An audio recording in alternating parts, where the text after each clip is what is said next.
la minima idea. I have no idea whatsoever if I am live or not. I changed some ways to... I set everything in a different way this time. So... Can you hear me? Can you actually hear me? Am I alone? Am I alone? So, momento crash. Okay, so my eyeglasses are completely fogged by I don't know what. I am trying to clean them.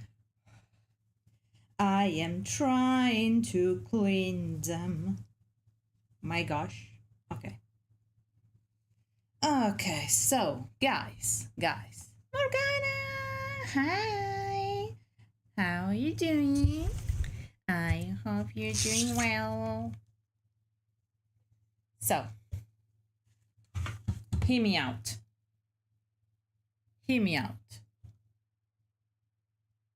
Darkness. And yet, Mothman. Hear me out. I know that the first thing you see, it's not a very...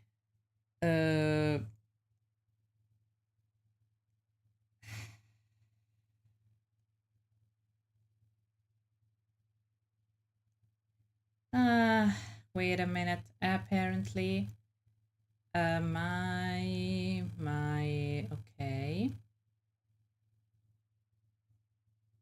okay, no viruses. So let me open this amazing game. I'm speaking to my PC, don't worry. Ok, ora grafica sarà di trancio nei dialoghi, può essere. It's possible.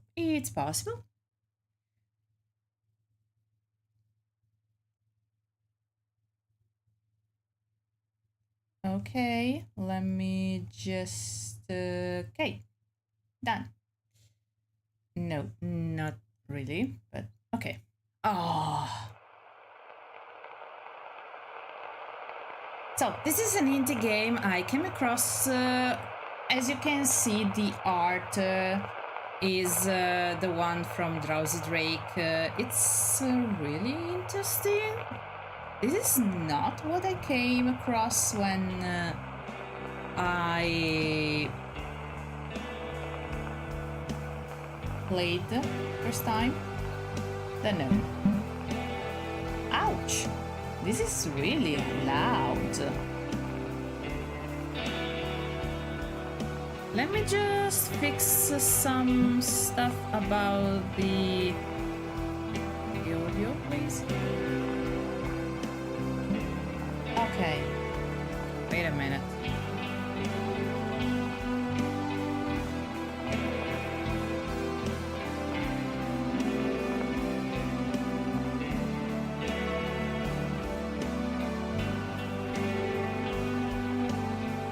Okay, like this it's perfect, but let me... Okay. This should be fine. Okay, perfect. This is fine. As you can see, they have a Discord, they have a Patreon, and they also have a website that we are going to check about. So, Cryptid Crush, check us on Twitter, and I think I'll just go to their Twitter and say them that I am streaming. I just want to say them, gives them the heads up that I am streaming. Okay. Hi, I am Honey Sun Art on YouTube. Just wanted to say you all that I am currently streaming your game on my channel. Credits are going credits and direct hyperlink is going to be are going to be a pork in the video description, just to let you know this. I really loved the art and I was curious. Done.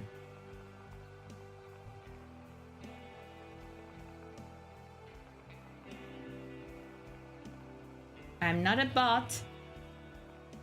Yes, I am. It's me. That's me.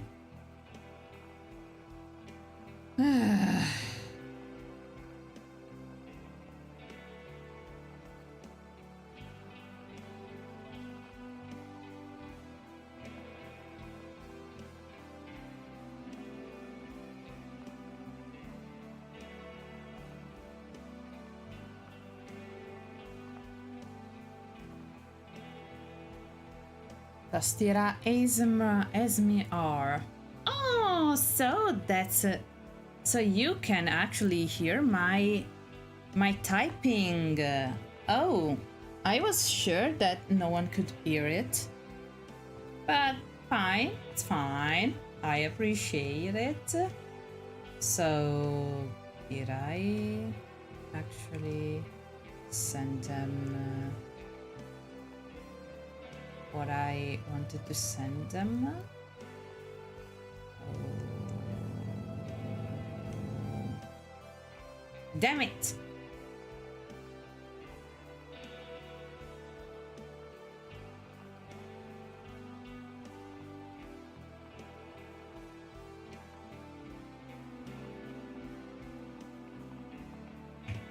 Okay, resending this. Damn it, Elon.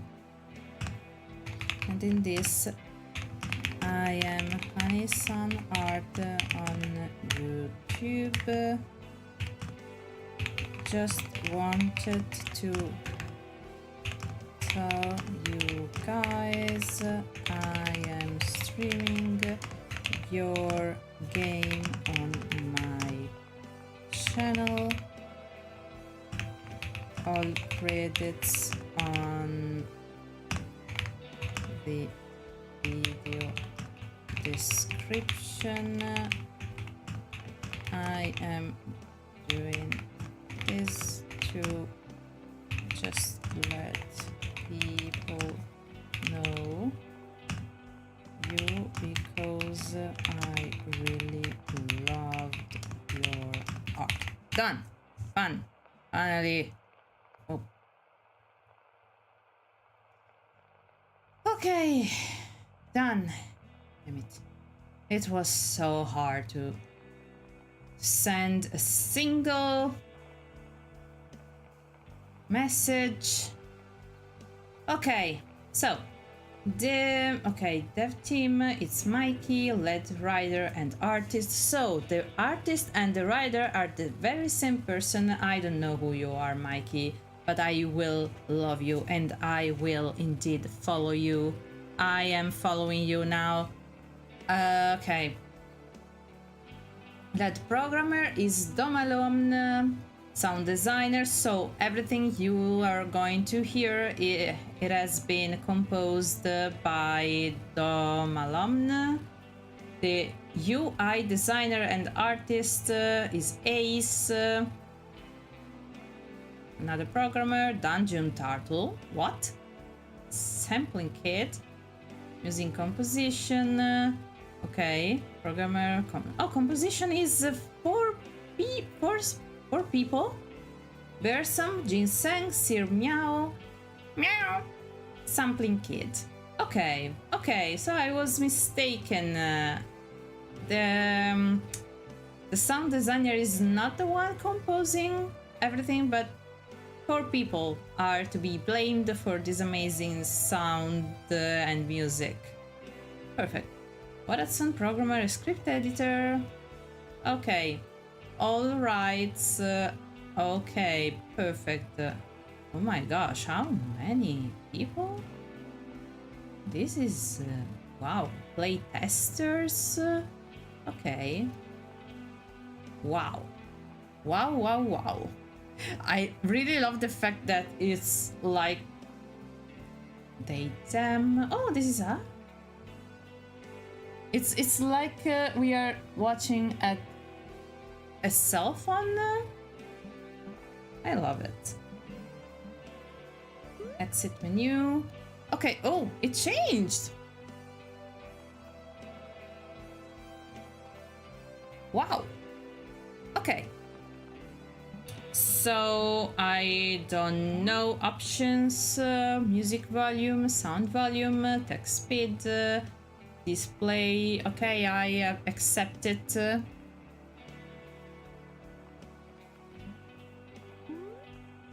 My god, my gosh. Okay, whoever designed this entire menu is good. It's really good. Also, I love the fact that this is just like a neon sign. This is good. Okay, let's go. Hello? Can you hear me? Okay, yes, we do have indeed some voice acting here. Hello, can you hear me? Yes, I do hear you. Okay, okay, Monty Dad, I can speak. You can speak, can you? I can speak. Yes, I'm Honey. Last name, Sun. Okay, as you know, I mostly present myself as she, her, but I don't disdain they, them because I love to just let them guess. I just love to present myself as just a human being, and yeah, just for the sake of this game, I will just go with they, them. And voice? What's voice? What voice? I don't know what voice is. Voice? Can I actually hear them? Oh god. Okay.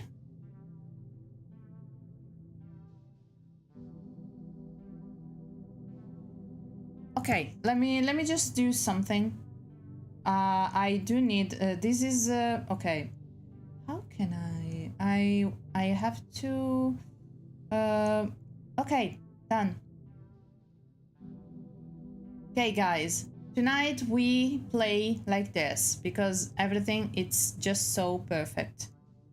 And I don't want you people to miss anything. Okay. Unlock. How am I to? How am I going to? Okay. I'm gonna place myself here.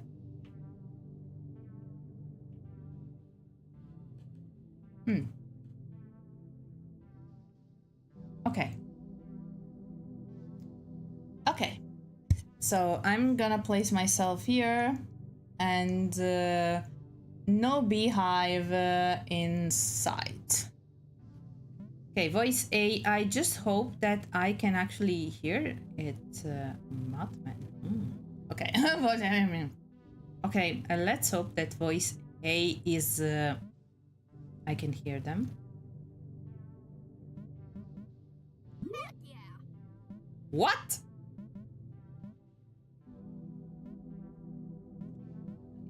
I. Now, how would you like to be addressed? Good choice. Now, how would you like to be addressed? Good choice. Spicing it up, are you? Can I actually... Okay. Choice. Va bene, okay. Okay. Spicing it up, are you? Also, game difficulty. What kind of heat are you looking for? Okay. I'm looking for a crypt. Okay. I love it. Okay, the extra hard is...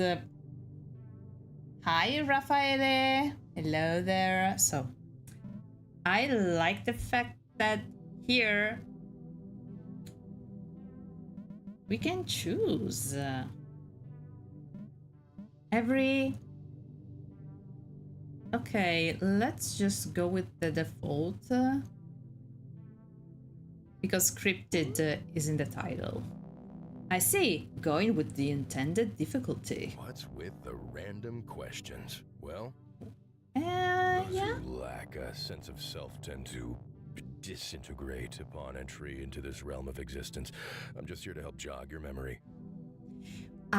Who the heck is this voice actor? I do love him. Oh yeah, that will helpful. I have a pretty good idea of who I am. Choose a preset. Okay. I'll wing it. Oh, Okay. great. Let's just zoom through these questions. So tell me about yourself. What's your preferred Okay. type of beverage? Just like that, not even a drink. Okay, you're just going to ask me what's my favorite kind of beverage because you will. Simple herbal tea. No. Iced coffee.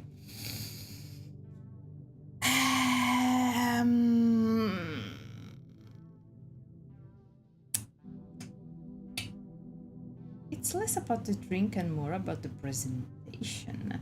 Okay, I am between the 70% iced coffee and simple herbal tea, but I am the kind of tea girl. No, I'm not for herbal teas. I just go straight for black teas or green teas. And if they are not available, I just go for coffee 90% of the time. So yeah, I am 70% iced coffee at this point. That's my DNA. Name one of your greatest weaknesses.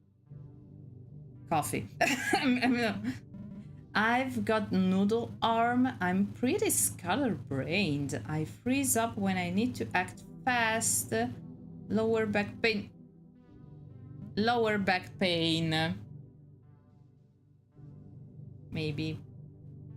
Don't look at me like that. Come on. Noodle arm. Arms pretty scatterbrained. Freeze up when I don't act fast. All of them. Merda. Lower back Something pain. you're ignoring right now. Exercising. I'm no rush to do anything really. Would you like to know, Mutt Boy? Exercising. What would you say is your strongest quality? I'm never afraid to ask questions. I work fast and somehow stay on task. I can admit when I'm wrong. All of the above. Can I say all of the above, please? Can I say all of the above? This is really important. Come on. I work fast when some... Okay, I just gotta work fast and somehow stay on task. Yeah, I do that. I'm never afraid to ask questions. And I can... Okay, no, this one is a no, because sometimes I'm just too afraid to ask questions.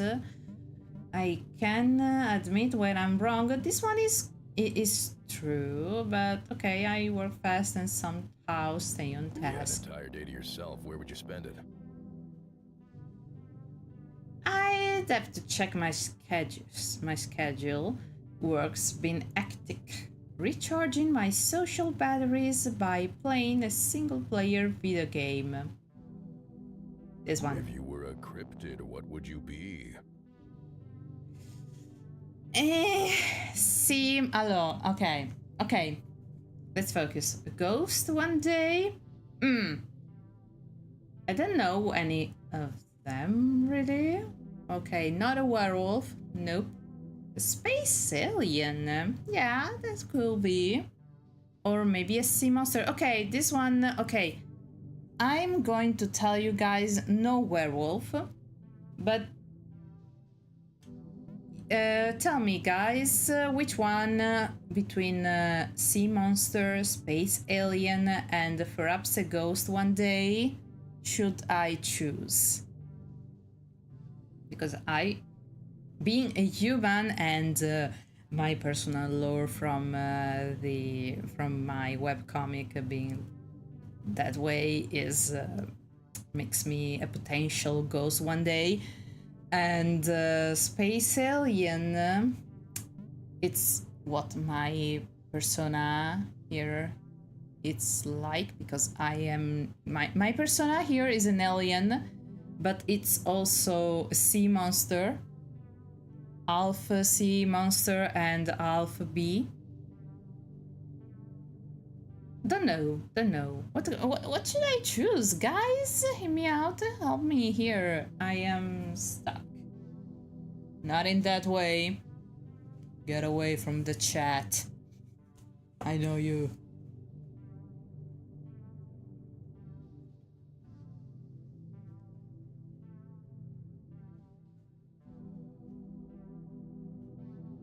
Space alien monster always mash. Yeah. Space alien. Okay, so Morgana says that I am a space alien. So yeah, let's go. Great, interesting. Now how do you envision yourself? Change hair length. Oh, this is me. Oh gosh. Toggle facial layer. Toggle glasses. No. Oh, this is me. Nope. What color? Is there any? Okay, yellow. Is that yellow? Okay, this one. More. Google beanie. Oh, this is me. Eyeliner. No. Okay, this is me. And hairpin. Woohoo! Okay, but okay, I'm going to use this. Okay, go back, but no, I have no possibility to change my skin tone. Okay. I know that I present myself as really dark, but in my persona, but I'm actually quite the opposite. I am so white that the light just makes me disappear. I am one of those person that just disappear because the flesh makes me appear like a cloud of pure light. Yeah, I'm done. This is me. Seems my time here is up. Good luck, and know this. Let's I'm rooting go. for you. Oh, thank you. What? Okay, your phone startles you awake. A trail of messages scrolling down your screen. Hey, are you awake? It's time. Ghosty time. I sent you the address. Just follow the radio tower and you'll find it. All you can manage to type back in your alpha sleep sluggish state is no. Okay, that was the second option. I love the writing.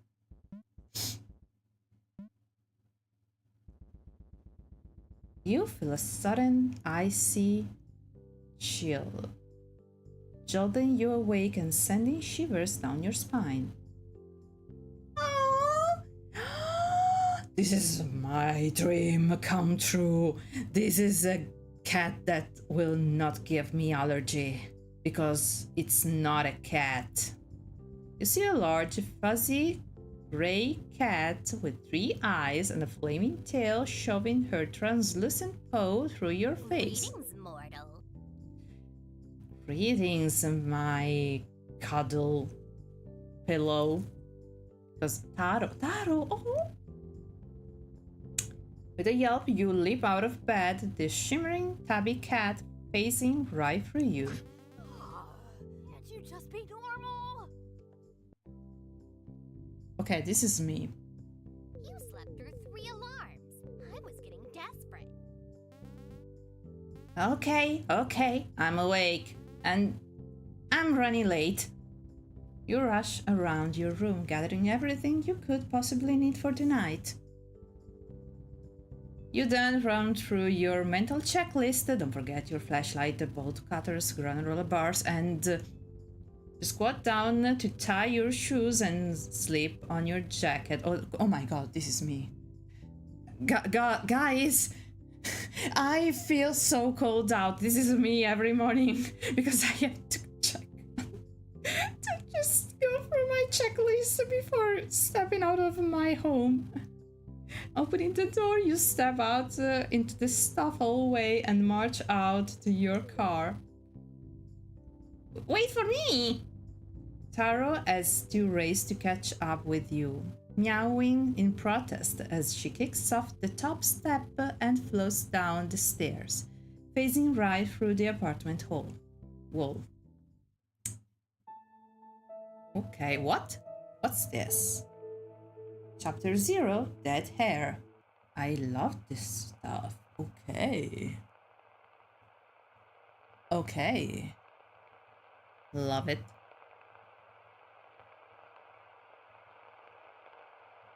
Meow.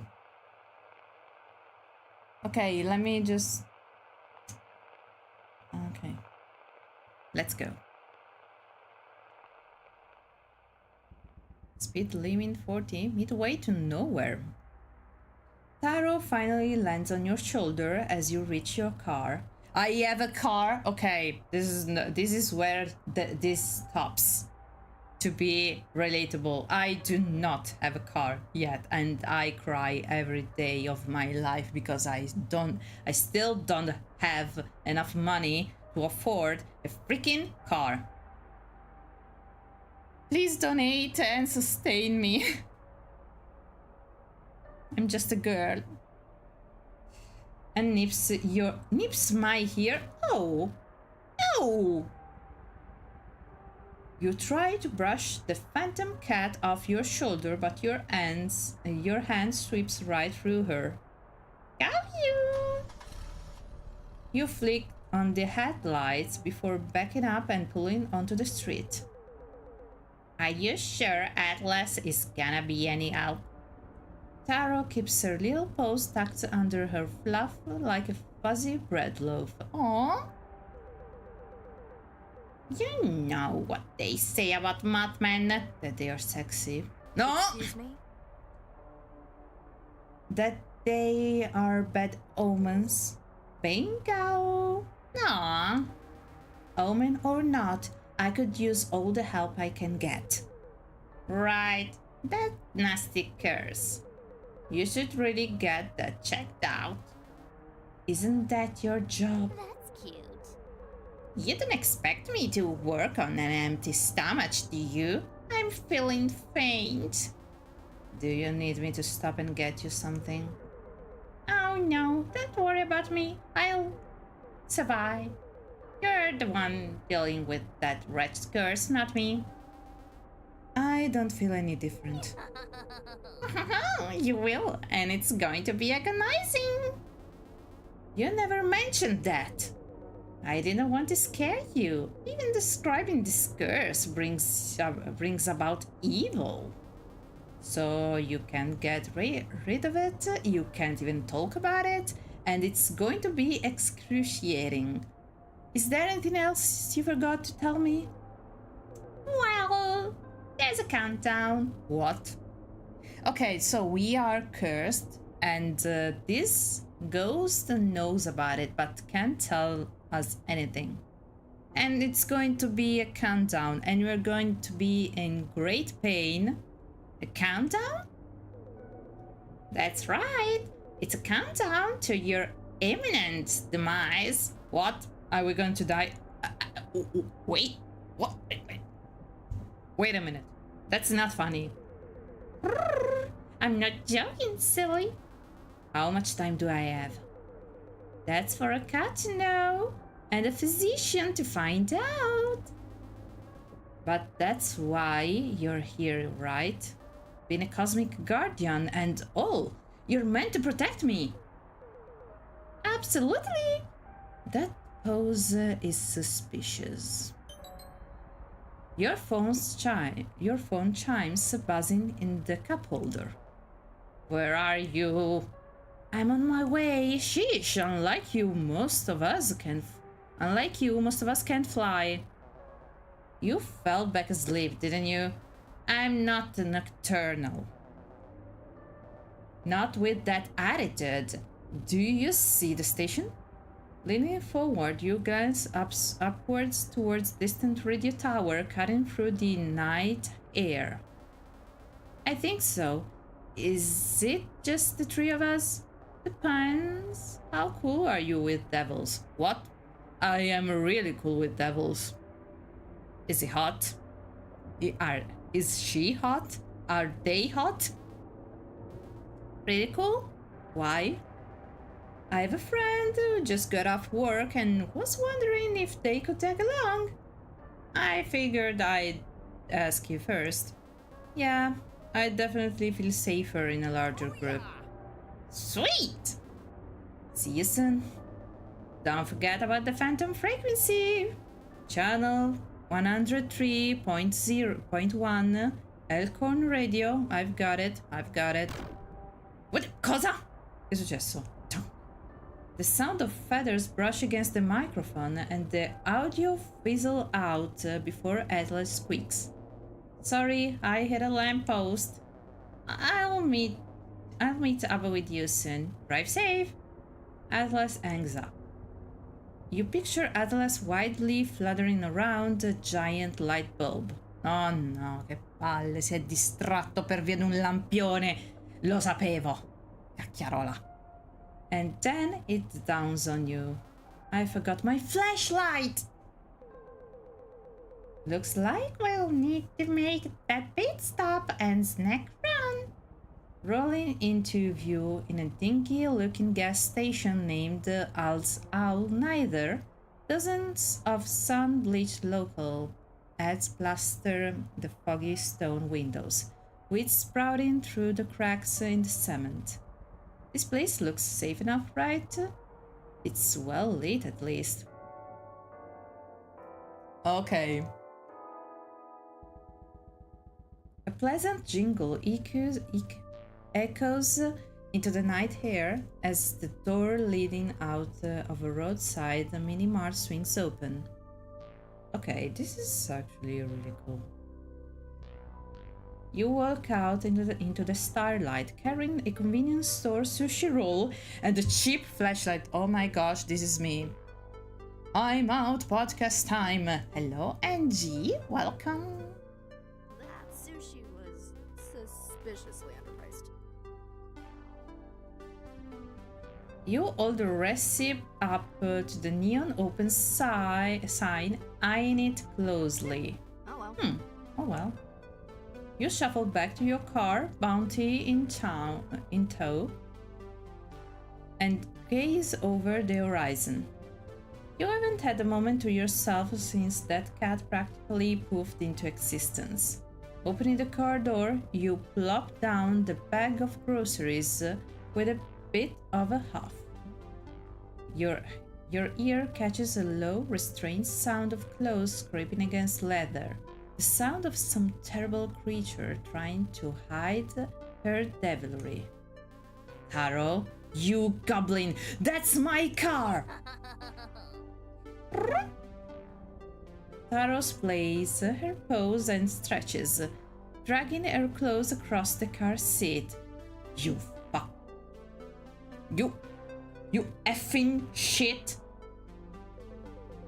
Well, as my mother always said, the word is your scratching post.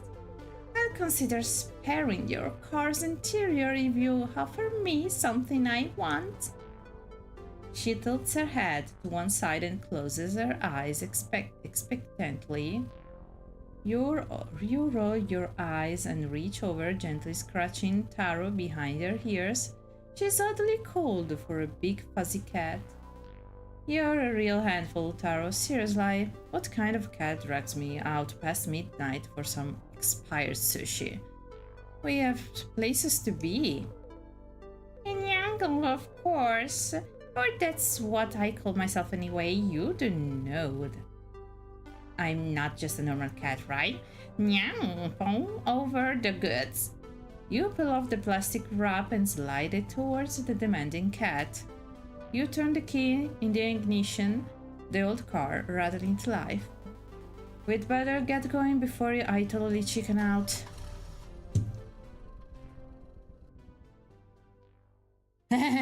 Yes. The car drives on. Okay. Taro scarfs down the last bits of sushi, licking specks of rice off her nose. Aren't we on the lookout for that phantom frequency? Oh, right. You slide your hand over the dash and click on the stereo. The radio whirs on, with harsh static as it switches between frequencies until it reaches 103.1. The static is cut with a crisp and peppy tune, cueing the start of some sort of radio show. Good evening, Freaksters. I'm your host, Madhouse Mike, live at Elkhorn County Radio. What's that? Seems my producer's letting me know that I am, in fact, dead. Thanks, Debbie. Thanks a lot. So, before we get started, I just wanted to give a shout out to all my listeners. It is your support that keeps this show alive. So, as a thank you, I'll be starting tonight's show with some fan mail. Madhouse clears his throat for emphasis. Lovely. You want to make thousands working with a flexible schedule from home? Of course you do. Join our loyal family and become the independent girl boss of your dreams. For a tiny fee of $1,200, you too can enroll in our courses and start feeding today. Join us and flourish, the Great Mother. Wow. Thanks much for that threatening and oddly fleshy letter. Seriously, this thing is meaty. You turn off the radio. Yuck. Didn't you mail in a fan letter? I wouldn't call myself a fan. Heck, I've never even heard of the guy. You grimace, glazing out the window as the woods begin thinning out into a clearing. That seems a tad insincere, bothering a fellow you don't even know. The skeletal frame of the radio tower stretches up over the horizon, looming over your destination, Elkhorn radio station. Pulling into the radio station overgrown parking lot, you park between the fading lines. Taro opens up and jumps into her human's arm, insisting on being carried like the oversized baby she is. You open the car door and step outside. You feel the brush of Taro's whiskers against your cheek, somewhat easing your fears. Oh dear. Okay, we'll be fine. It's just a haunted station on a hill, no big deal. You click on the FT flashlight with a tight grip. You angle the light towards the station, as well as the large metal fence in front of it. Crap. Forgot the bolt cutters again. You turn your attention instead to a large sheet of wood spray painted with crude red letters attached to the fence. You read it out loud. Keep out. Trespasser will be murder-lated. What? Ah. Oh. I heard the place glows red on Friday nights, and the owner's sign never burns out. And the owner's sign never burns out. Bunch of silly rumors, if you ask me. Where is everyone? It's already 2 a.m. They should have been here by now. Checking the time, oh my gosh, this is amazing. They are just... Sì, i gatti sono così quando si sentono preziosi. Checking the time, you stuff your phone into your pocket and scan your surroundings with your flashlight. It's called for an investigation. Or I could just shoot them a text. No, not like that. You've got to roll. I left my dice at home. Okay, guys, this is time to just... what am I looking at? Sometimes things require skill and a bit of luck, so to determine how your fate unfolds, you have to roll. You'll be given a difficulty rating that you have to meet or surpass. The universe will then add a modifier based on your stats, brains in this case. This feels like some kind of forbidden knowledge. Oh, it is. Now try rolling for real. Okay, quindi, so when we choose at the beginning of the game, when we answered that series of questions, we just decided our stats. Huh. So this is a game that works on stats and rolling dice? Okay, I didn't know that, but this is so on point with my channel, since I do love rolling dice and tabletop RPGs. Yep. So I don't have any brains. Okay, this is, oh gosh, this is not going well.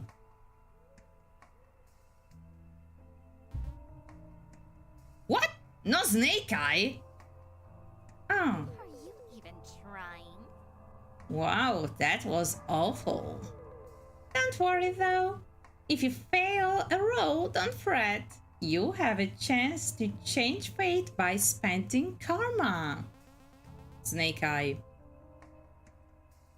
Leo, ho appena fatto snake eye. Leo, I just rolled a snake eye. You know, let me just call Atlas.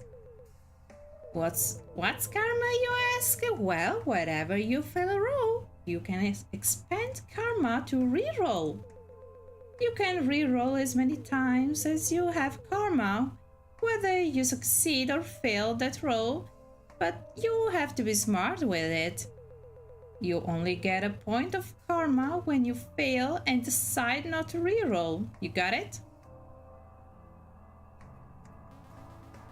I'm sure someone around here gets it. Great! Now tap that button and try rerolling those dice. Huh. Dov'è? And where is my karma?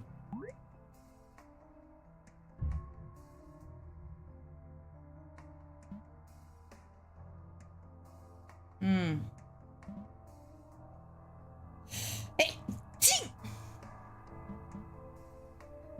Failure. E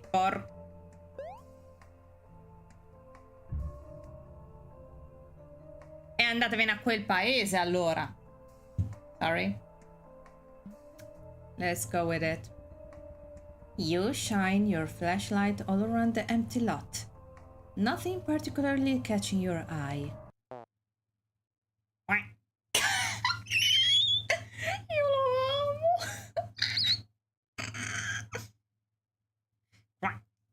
It appeared like just like that. Oh gosh, I love him so much. Please, please give me this the full game. Give me the full game. Ah! Wait, Atlas? The one and only. I thought I'd scope out the perimeter before diving right in. After his dramatic entrance, Atlas shakes out his glossy feathers and flaps his large wings. His antennae twitch, and as he stands on one leg, poking Taro with one of his hind claws. So, is this the spirit you mentioned? Huh. I kinda expected something, more impressive? Oh no. Adieu, Atlas. It was good to meet you. Taro fluffs up her whiskers standing on end as she hisses. Great and powerful cosmic guardian. She bites one of the Mothman's talons. Ouch! I'm in immense pain. Atlas pulls away, breaking out of Taro's grip. It's not too late to be haunted by something cooler, right? Taro's doing her best. You're just jealous you don't have a familiar following you around. Damn, if I had to pick, I'd want a raven familiar. Don't worry. Don't worry. Everyone knows what's that in my campaign. What is the Mothman? Too bad ravens hate me. Don't worry, it's fine. Atlas bends down and scoops the flashlight off the ground. Here, sorry for startling you. Breaking through the greenery, a single blue flame casts an eerie light over a large, imposing demon striding into the clearing. A heavy pair of bolt cladders resting at their hip. Sorry to keep you waiting. Oh, yum yum. I mean, hello there. Hi there. Nice flame. Nice flame over there. Hi, Clarence. It seems everyone has arrived. I assume Atlas spoke of me. Oh, how do you get here so fast? Lex? I love him already. This is Jamie, the roughest devil around. They're a great listener, bone collector, feast fighter, and artist. Okay, that's mine. That's mine, guys. That's mine. I call dibs on him. It's mine. Go away. It's mine. No.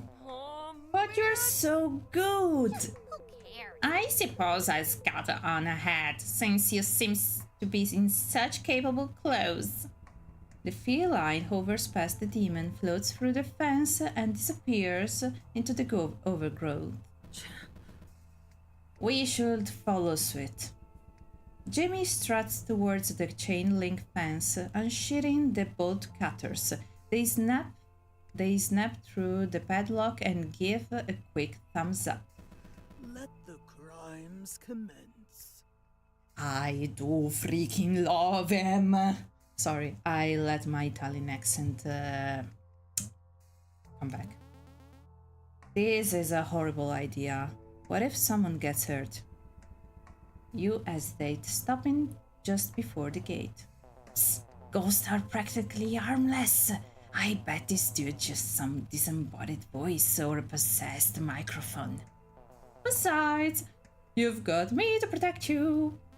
Nah, it's the other way around. Hurry up! The exterior of the radio station is stacked with fading graffiti and plastered with condemnation warning posters. Jamie turns the handle to the front door and it easily clicks open. Creepy. Looking through the doorway, the dark interior of the station seems impossibly clean compared to the outside. The waiting room is seemingly suspended in time, only faded from months of neglect, maybe years. You shuffle in line behind Jamie as you examine the lobby. Stopping a moment, you realize that you are the only one with a flashlight. All of you can see in the dark? Indeed. My eyes can pierce any darkness. I actually rely on my capitate antennae. With these big old eyes, my vision's super sensitive to light. Okay, it's not seeing, but more like smelling. You have got to be joking. Atlas, can you go a day without mentioning your insectoid parts? I don't mind, really. You twirl the flashlight in your hand, nearly dropping it in the process. Wandering around, Atlas tries the nearest door. After finding it locked, he shuffles over to the recording studio window and presses his face against the glass. Jamie kicks one of the trash cans over. Dozens of lime green soda cans can come clanging out, scattering across the floor. Cosa? Sa nel disegno quando dobbiamo farlo. Aspetta, che?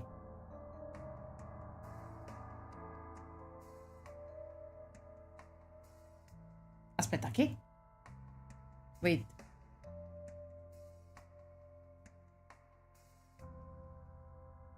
In che senso? Quindi ci sono state tante lattine verdi che sono rotolate fuori, ok. For an unlocked haunted house, it is surprisingly untouched. I almost feel bad trashing the place. Where do you think we'll find the ghost? You turned into the ghost frequency, right? Atlas gives a reassuring note. No feathers off my back. It's fine if you didn't. I'll catch you up. So the show was basically this radio host, Madhouse Mike, reading all ghost stories and urban myths off a script. It was all super cheesy and I loved it. I understand why. Anyway, it's the ghost we're looking for. Madhouse was an expert on the supernatural, so I'm certain he'll know something about your curse. Mike is playing a character, Atlas. Who knows what the guy is like of hair? Jamie absent-mindedly crushes one of the split cans and tosses it back into the trash can. Ah. Aren't ghosts usually created from tragedy? Got it! God damn it! Is this... Allora, anche I miei fantasmi... my ghosts too are created from tragedies. Not really, but yes, they are created from tragedies. But personal tragedies. Il disegno, quale disegno?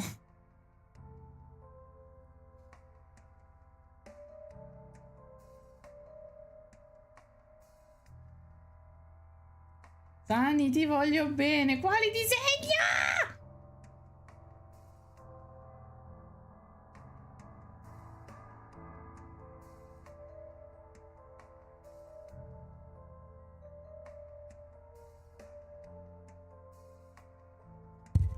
Okay, sorry. He sounds normal enough to me. No. Oh, I got a story about this one. It was totally tragic. Madhouse died while advertising for some sketchy drink company. He thought he could bring in more listeners by drinking the entire sample box. It actually worked for like 2 seconds. I mean, really, you would trust a company named Toxic Waste Energy. He drank so much that his skin glowed green and bathed it from all that radiation. The studio had to shut down, and no one alive has been on air since. Do you even hear yourself? This is exactly what Madhouse would have wanted. Hosting a radio show for the rest of eternity? That sounds great. You have got to be joking. Turning into a restless ghost is easily the worst case scenario. It's funny. He carried me through those long nights at my old retail job back home. You know, before I got fired after being robbed twice and starting an electrical fire. The dude was a legend for us night owls. You truly are a bringer of bad luck. You are a literal evil devil. Shoo, it's just a rumor. Avevi detto che potevi fare dei disegni tipo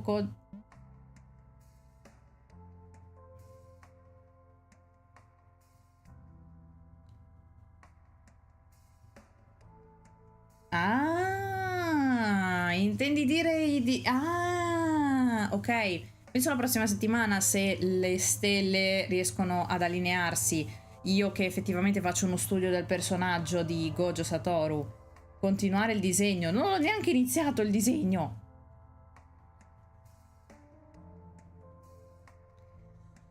Ok, let's continue. So it's just a rumor. Rumors won't get us anywhere. Let's search the place and gather more information. And risk upsetting the guy when we're about to hop onto his radio show? No way. Upset? Idiot. Atlas, we are trespassers. What do you think about this, honey? But Jemmy and Atlas turn to you, expecting you to settle whatever this is. Jemmy's right. We might find something useful, like vault of haunted treasure or portal to a ghost dimension. Atlas, think of all the exclusive merch. You could totally ask for an autograph. You think so? Actually, let's check out the record room. There's gotta be some shiny collector vinyls and tapes in there. The Mothman's eyes sparkle. You know, for research purposes. Le stelle non si allineeranno. No, si allineeranno. Jamie brushes past you and opens the door before them, ushering the human to follow. Scratch that. I want this specter dealt with now. Hey, I was wondering, why'd you come with us? I wanted to meet you. An average human moving to Long Hope is a major big deal. What makes you say that? Folks around here tend to be occult, undead, or aquatic, which you are not. Nope. Then something had to have brought you here. Jamie's expression darkens, their gaze trailing down before resting upon you. Your throat feels dry and you try to force a response. He is so hot and I'm going to date him.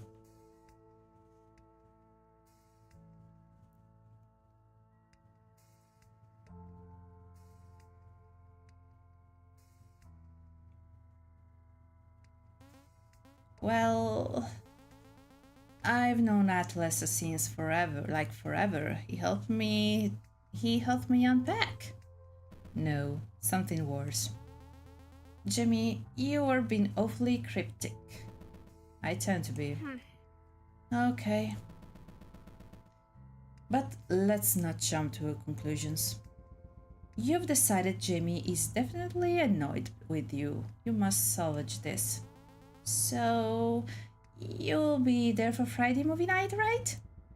Jamie's eyes light up, the flame atop their head flickering and warmer blue. carrying stuffed sweet potatoes, chicken skewers, and jalapeno dip. I love him so much. Jalapeno dip. Jalapeno dip. He's my boy. My boy. He is my boy. You picture Jamie wearing a gingham apron and oven mitts, all while carrying a tray of freshly baked snickerdoodles. You cook.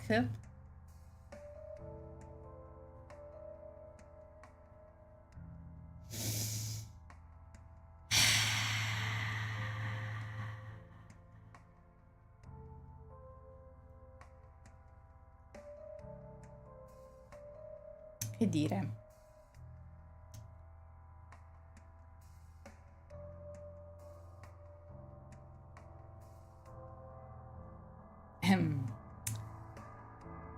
Ciao mamma, questo è il mio fidanzato. Cioè volevo dire... Sorry, not sorry. Sorry, not sorry.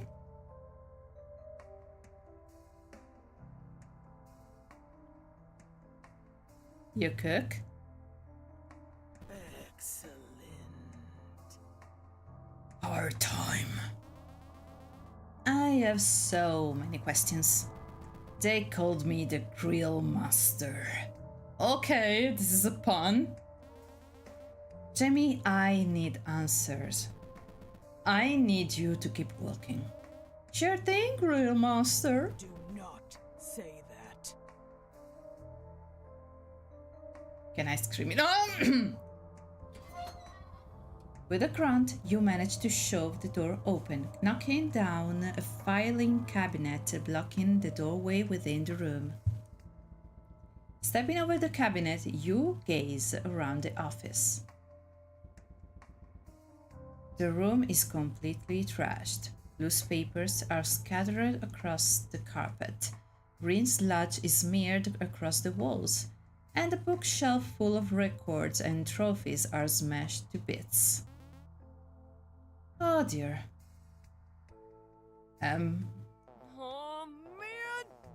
No! What kind of monster did this? I don't like this. I don't like this. The Mothman scoops up a handful of shattered records, letting shards fall between his feathers. These were original copies. Oh no. Couldn't you just download the digital album? Okay, this is not me. I have better understanding of how precious is this Mothman and how important is a good vinyl record. No! It's about the rich omnidimensional sound! Ignoring Atlas' muttering, Jamie runs their claws across the wall, tracing out the words written in faintly glowing slime. DailyGhostWatch.net. The hell does that mean? Could this be right? Sounds like a website. Atlas looks up from the vinyl wreckage, wiping away his tears. It's just some blog that reports on abnormal occurrences. Makes sense. I was actually a mod there for like a month. Yeah. Moderation's important. Yeah, you nerds better get snooping. Okay, you're losing points, big guy. I'll make it quick. Where should I start? Okay, I think that the computer is important, but the bulletin board...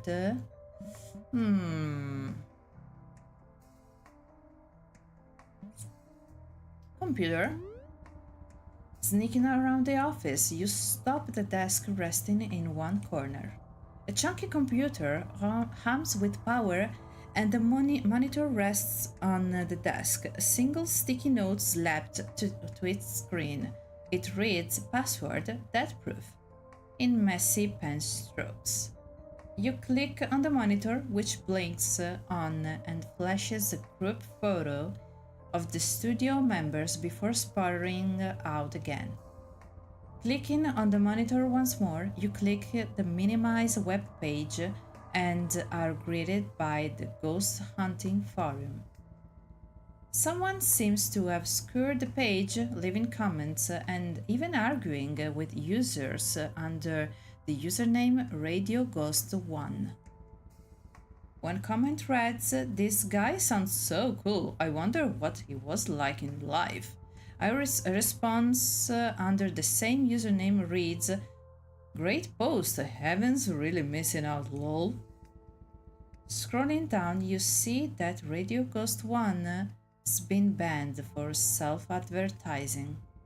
You're about to check the other tab open on the computer, but are cut short as something cold brushes against you. Turning around sharply, you see a human-sized figure crafted out of empty toxic waste cans sits in the dusty office chair. Okay, this is not good. Oh my gosh.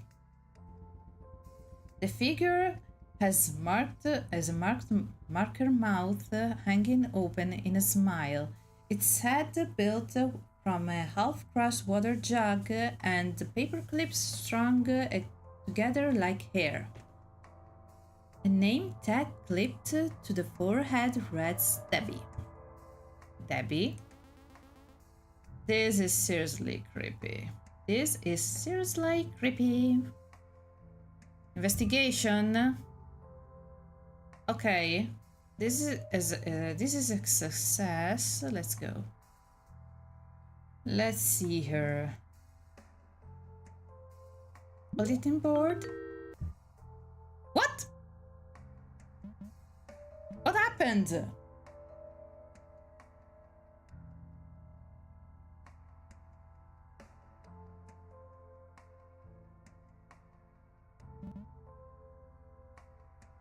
What? Dead carnations. What? Che succede? Ma che? Ma cosa? No, no. Ma che cosa? No, fermi, fermi, cosa? Cosa è successo? Ma cosa? No, fermi, fermi, fermi, fermi, fermi. Ma che? Ma che cacchio? Perché è tutto andato avanti? Che bug è?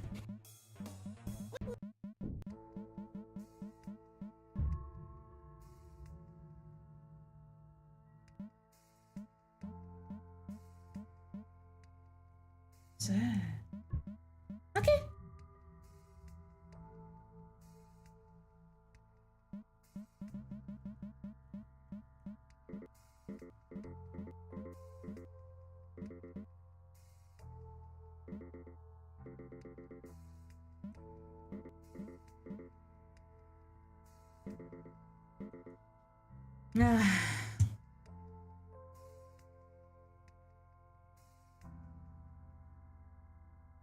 Non ho premuto niente, giuro.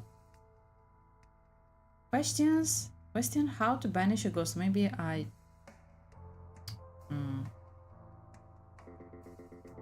Hi, I've got a ghost living in my house and it's going on in 8 years. I've tried everything, physics, priests, investigators, you name it. He won't leave. Help, 10 answers. Ask him to pay rent, but raise the price each month. Hang in there, sweet pea. If you need a medium, I accept a virtual session. And share my website if you are indeed in need of extra resources. Good luck. Dude, same. I've got a bloody ghost in my bathroom mirror and she won't stop knocking on the glass.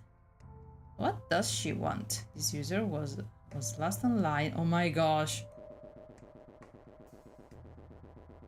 Baby, you'll want to take a red marker and draw 2 touching circles followed by a long oval connecting the shapes, preferably on the wall. They act as protection wards, which will banish any spirit. Didn't work. Also, fuck you.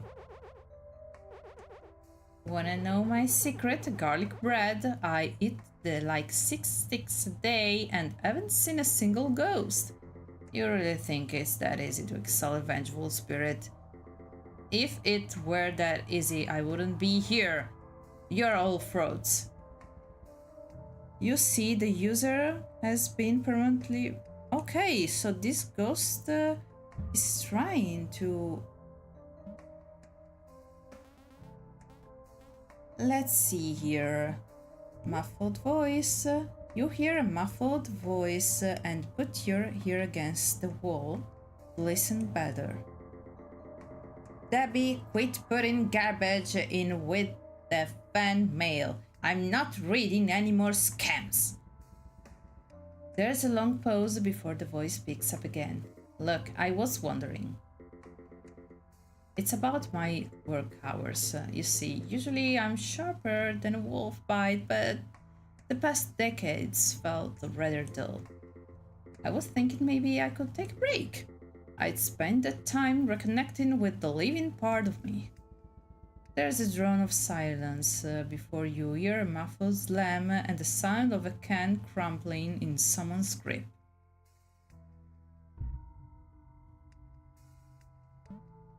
Reroll. Okay, success. Let's see her. Red carnation. Spilled out of the trash can in a vase of pink and white carnations, a small card clipped to the side. With a frown, you pluck up the card and read, Here's to 5 years at Alcarn Radio and many, many more. Glancing over the card, Atlas scoffs. Oh, that's bad. Why?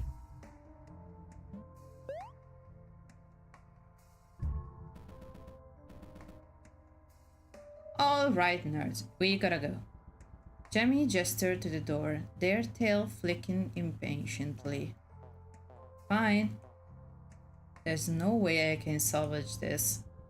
Atlas begrudgingly leaves the remaining and shattered vinyls behind.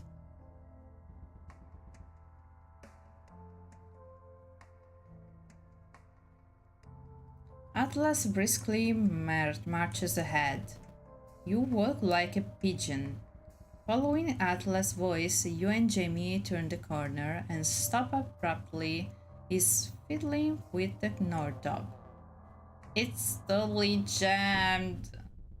Atlas is cut short as a hand shuts out from the door, grabbing at the mutt's neck fluff. It stops confused and slinks back behind the door.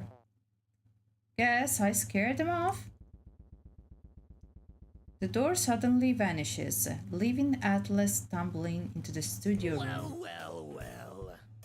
Okay. What took you so long? You all three totally left me hanging.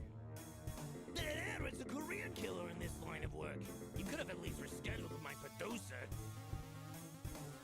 You mean the Jughead abomination back in the office? Ah, so you met old Debbie. Not much of a talker.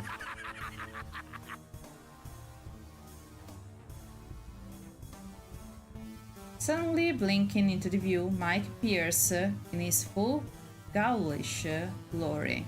Ah, it's a ghoul. You really real? Of course I'm real. You think I host a radio show for kicks? I've been waiting for a special guest lot for ages. Oh my gosh, my house! Atlas takes a sharp breath, absolutely starstruck at the sight of his hero, a real urban legend. Oh boy.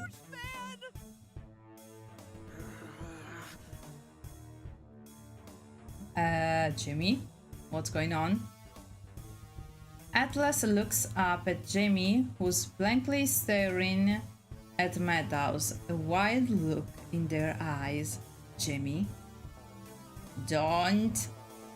We're here to join you on tonight's show and ask you some questions. I don't think it'd be a good idea. Madhouse poses. To turn down such a big fans. Except you, the one with the ram horns. Don't deal with them. I don't deal with devils. Bold choice of word for a dead man. You're a fire hazard. Sorry, Jimmy. I understand. Weak-willed spirit tend to fall faint around me. Atlas does a giddy fist pump to himself and stands up straight. Sweet! Yes, this is business. I am a serious business boy. Che succede? Evening ghosts and golds. We are back live at Elkhorn Radio, located just off Route 101. For those just tuning in, I'm your ghastly host, Madhouse Mike, and welcome to the Witching Hour. We've got a special treat tonight, guests from the realm of the living. Why don't you introduce yourselves? Mike makes a nod, cueing the two in.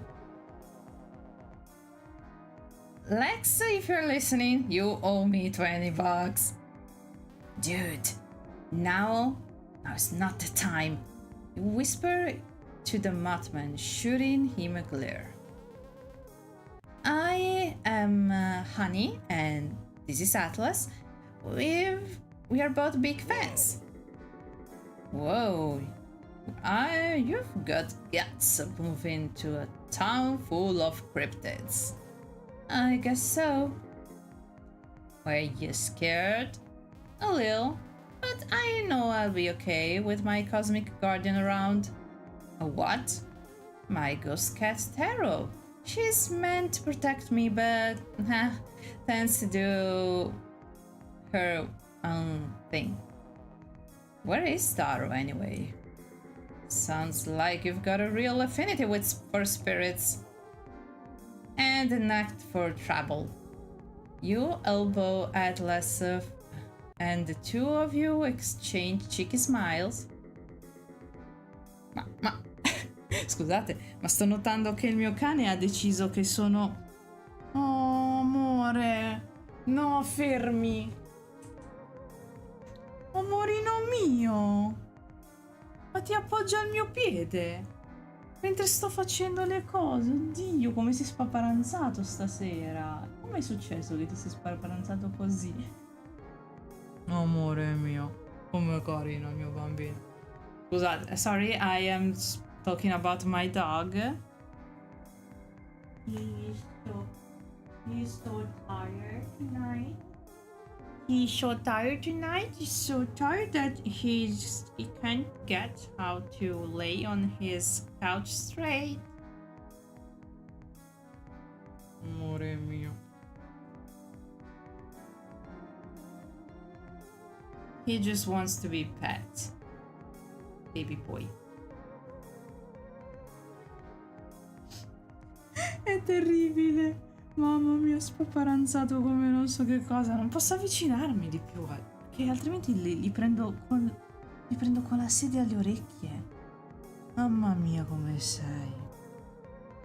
Ti amo tanto, Sparky. Ok. Then I suppose trouble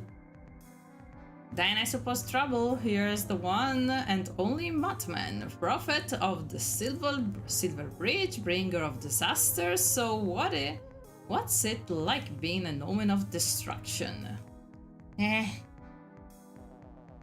No, that'd be my bad. I'm just a Muttman, not the Muttman. I can't really control my visions either. I'm just here helping out a cursed friend, though. You can see the future? Hell yeah! Give us a prophecy, Muttman. Atlas looks a little frazzled, his eyes darting which way.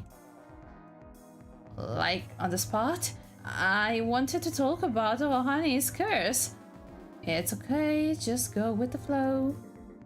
What's in my future? Okay, sure.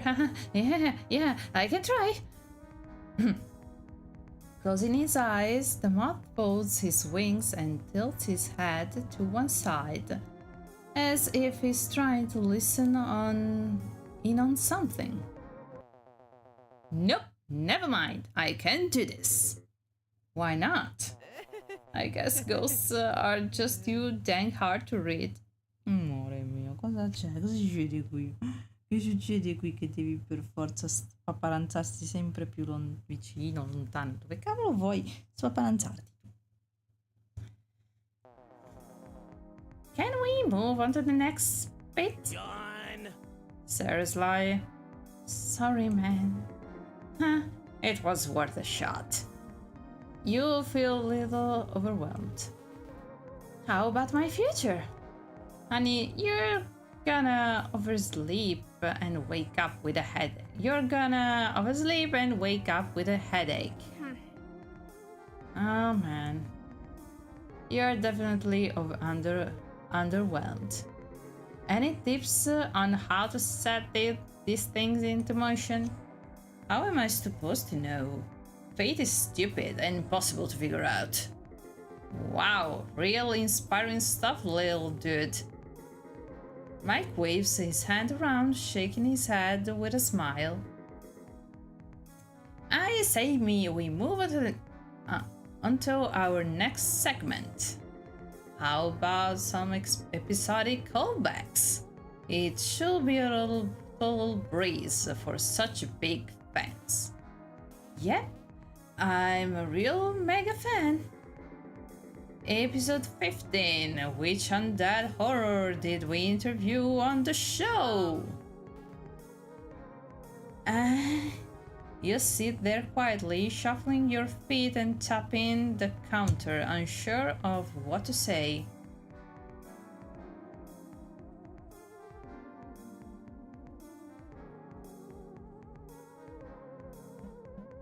Some sort of spooky spaghetti? Bloody bombs! The Mothman throws a wig up into the air, exclaiming the answer. Folding your arms across your chest, you sink into their chair with a scowl. Perfect! This is a spicy one. In episode 26, who was Bigfoot's secret lover? It's on the... Oh my gosh, it is... Ah! Guardatelo! Come trema!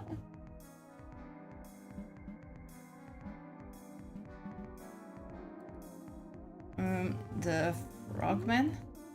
The Goatman! Not bad, though you really ought to give your friend here a chance. Mike snickers. I'm a little unprepared here. Right, yeah, I'm getting ahead of myself. In season 1 finale, what news broke that night?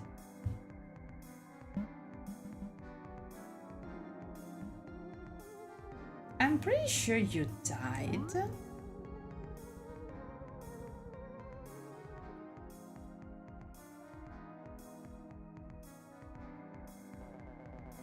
It was an alien abduction. It was aliens. Oh yeah? Just how many episodes of my show aired on the radio? Atlas whispers you in a hushed voice. 32. 32. Correct. Madhouse smile falters. Next question. What did I have for breakfast? You look to Atlas for an answer, but he doesn't respond. I don't know. The ghost is absolutely thrilled by Atlas' answer.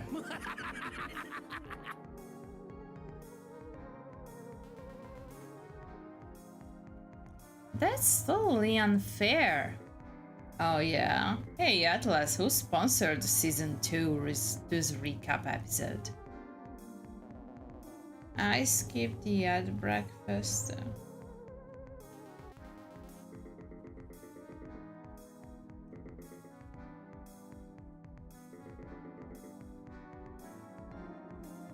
We are cutting the commercial.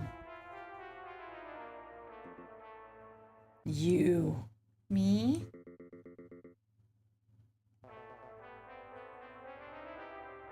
Wow, okay. Now you all know that personally I love toxic waste. In fact, I drank so much that my skin turned green. But I can recognize my own biases, so don't just take my word for it. Atlas pal, why don't you try out their newest flavor, Beyond the Grave? No. A can of toxic waste suddenly appears in the Mothman's grasp, as though he had always been holding it. Cosa? No, no, no. No, no, no, no, no, no, no, no, Atlas, no. Stai per morire. Atlas, stai per morire.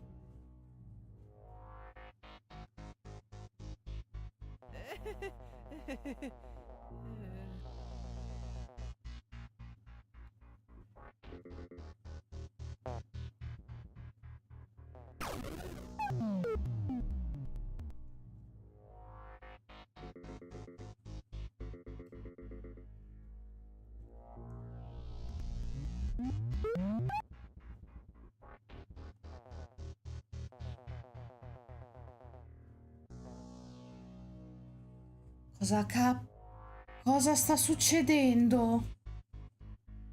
Riassuntino?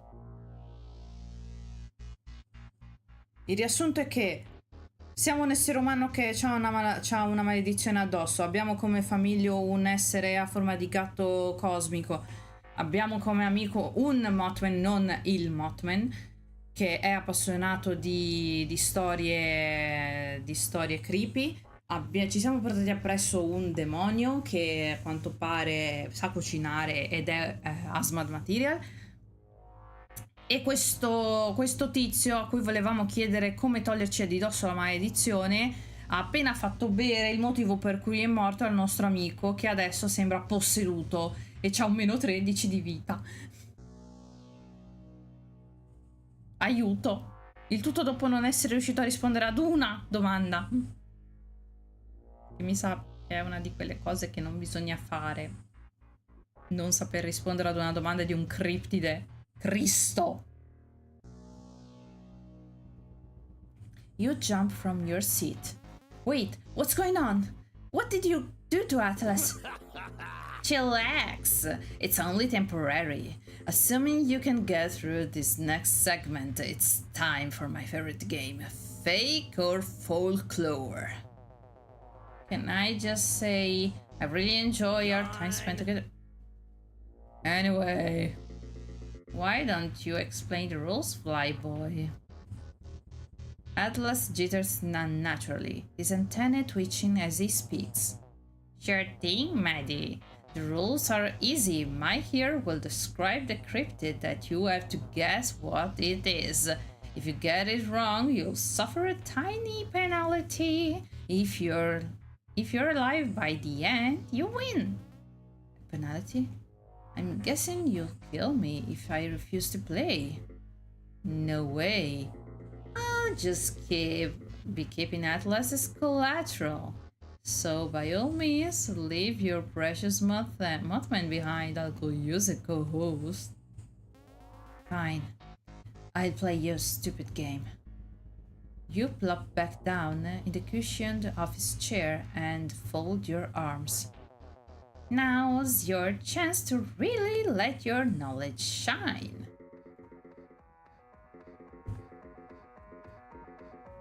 Couldn't have said it better myself, Flyboy. Now let's get started with some fake or folklore. Question 1. Sighted in Missouri monster Momo. It's known to scare off attackers with what? Oh my gosh.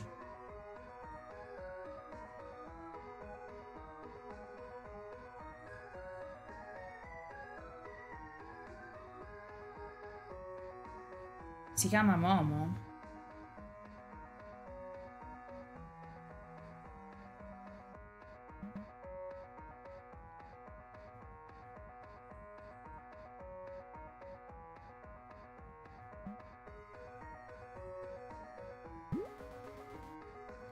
Don't they smell real bad? I think they'd starve people off with their stench. That's a certainly an answer. Oh, meno male. Come on, are you even trying? You're completely right. I've gone softer than a marshmallow. Question 2. On A-frame, a cryptid found terrorizing Logan Canyon in 1923. What was the creature? Big bear. Bigfoot. A lost gray. A big bear.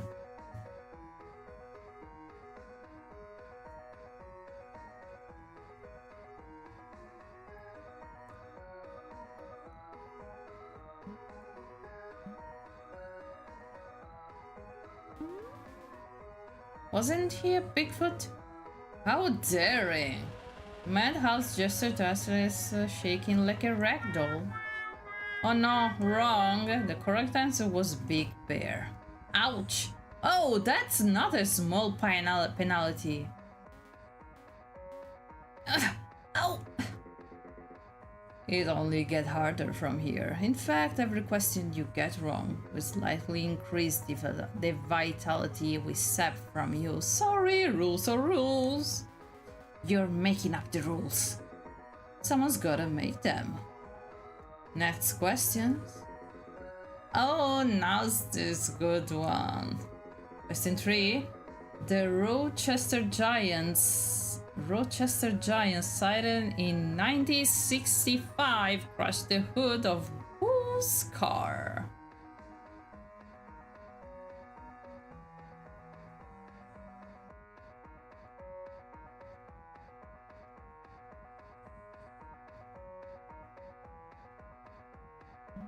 Harold?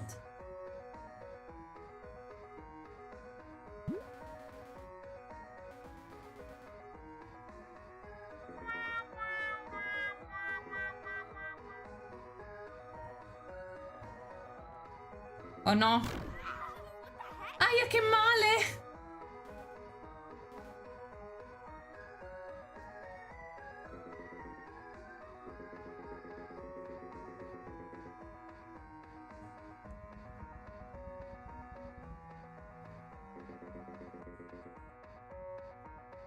Do you know what happens to cheaters?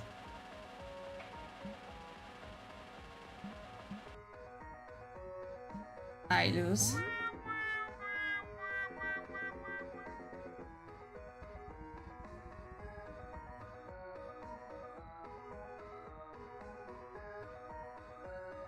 The ghost suddenly blinks out, only to reappear behind You're Heartless. just another fake fan.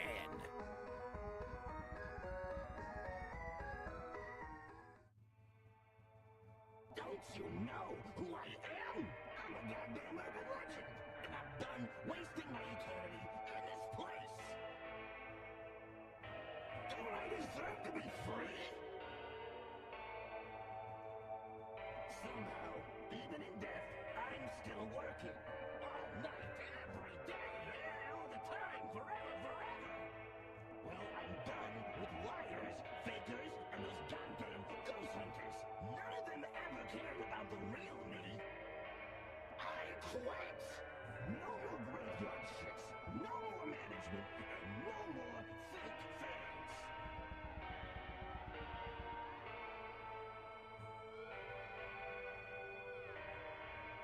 The pair looks down at their hands and wiggles each finger. Know what happens to fake fans? I get their souls. Oh no! Atlas staggers forward and swipes his talon through the air, narrowly missing you. Scappa, scappa, scappa, scappa! You roll off your chair onto the floor, and without realizing it, you sprint for the door. in an effort to simply stay alive. Atlas, what about our Friday movie night? Atlas can't hear you. We are gonna watch the extended edition of that one fantasy trilogy that with director's commentary. The Mothman's goes rigid and isn't antenna flicks forward. And subtitles?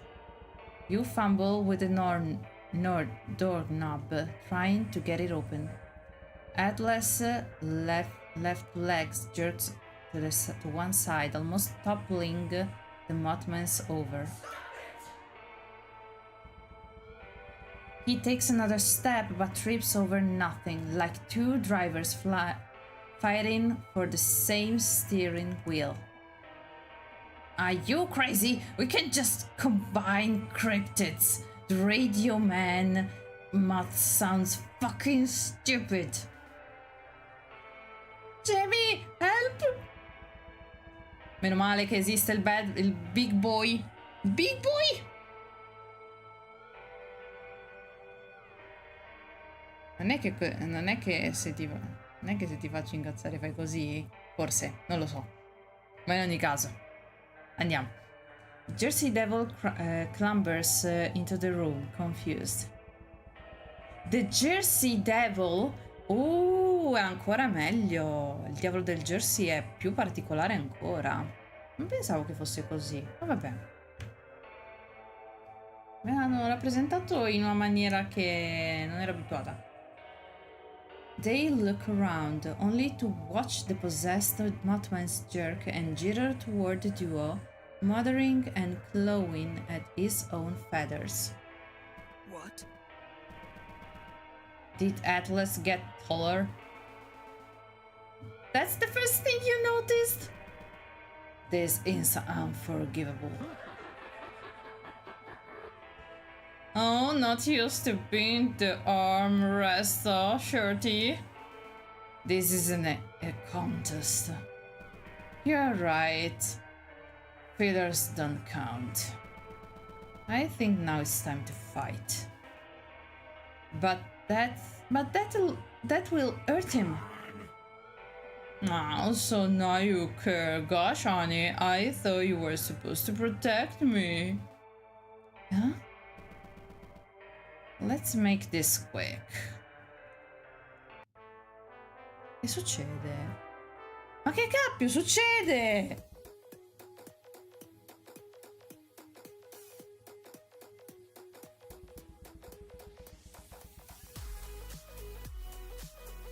Oh mio Dio, che musica!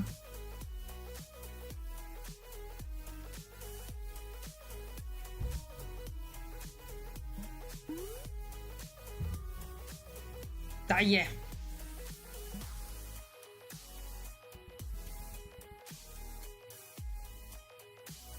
Jamie barely steps out of the way. Freebie. Are you two even trying? Honey, I need direction. What do I even do? Choose a skill at the top left corner. Oh.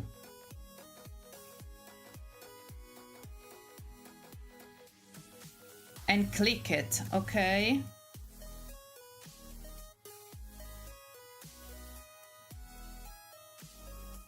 Charm? Hustle.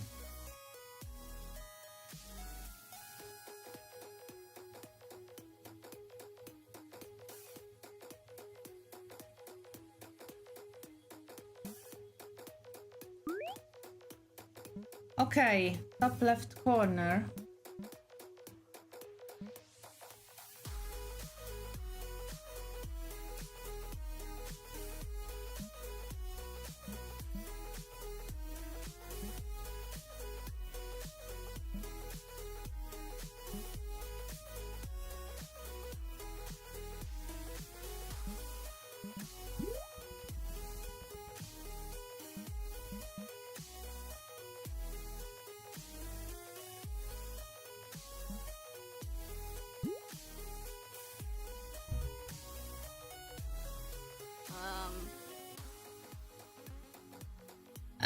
damage. I guess that was a failure. Now what?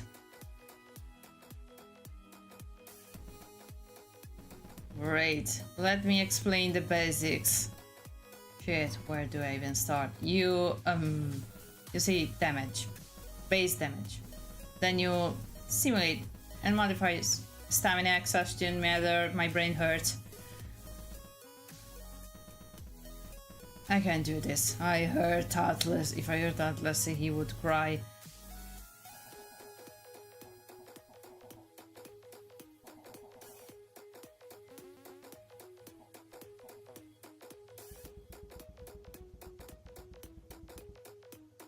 It seems Atlas' innate desire to overshare is more powerful than any supernatural force. What do you need to know? Stats and what they mean.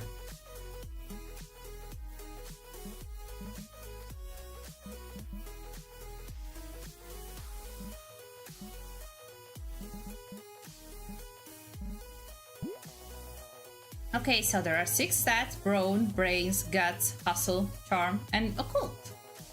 Brawn is your physical strength. It's typically used as a bonus and modifier for physical attacking moves. Brains is some of your mental strength and general insight. It's the main stat used for you of combat investigation plus the defensive stat against supernatural damage. Guts is your physical constitution and fortitude. It's used for things like resisting poison and illness or physical damage. Hustle is your speed and hand-eye coordination. It's used as a modifier to avoid many attacks, as well as determine aim and effectiveness of split-second actions. Charm is your charisma and likability. It's mostly used for convincing people of things and swaying hearts. Occult is your attunement to the supernatural. Many magic or unnatural abilities outside the realm of physical prowess use occult. These stats are the modifiers used in rolls and as well as damage calculation for whatever move you're trying to use. There are stats also exclusive to combat encounters such as POW mod, E defense, and S defense. Okay, additional bonus attacking power, whatever damage calculation is involved. POW mod is a flat bonus added to damage. Similar to power except it's a flat bonus to defense attacking. Anything else? I've got it.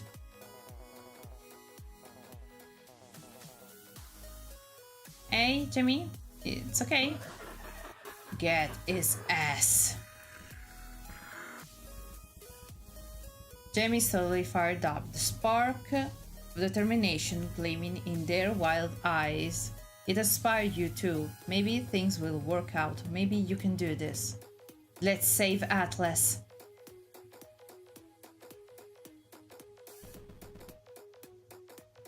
I need a breather.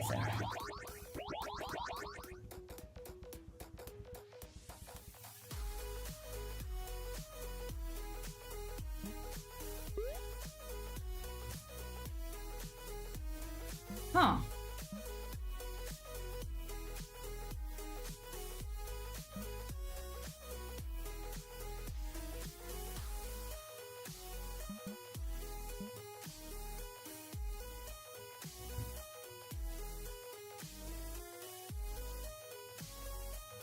È Savage World, esatto.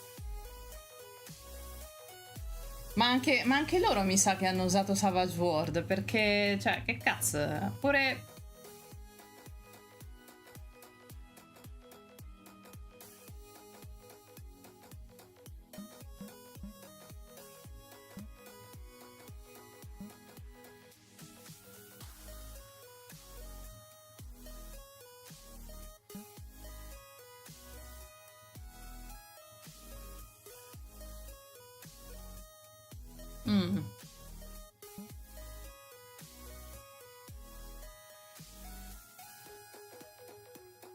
Okay, let's go with cheer.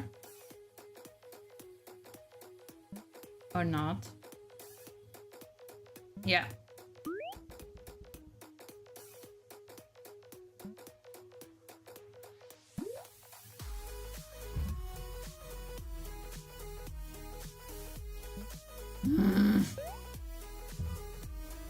Oh, finally!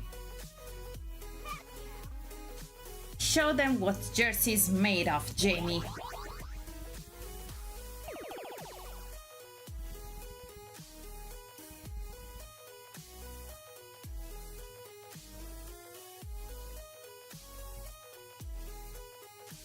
Beh? Oh, so I do this one too. Okay. So I can also play as him. But let's just go with the Spirit Blaze. Damn it.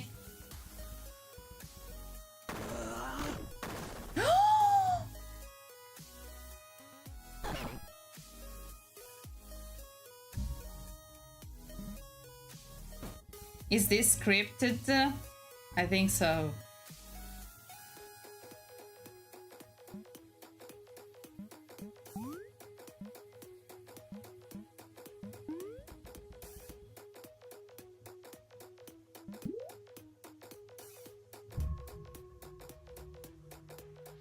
Sì, ma porca miseria, come sono...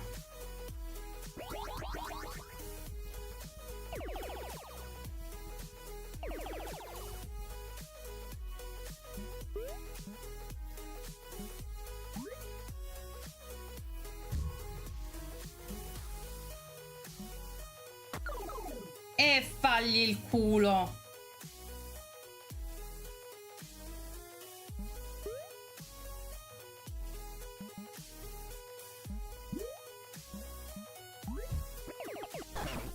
Ehi, ehi, ehi, ehi, questa volta non ho fatto niente io.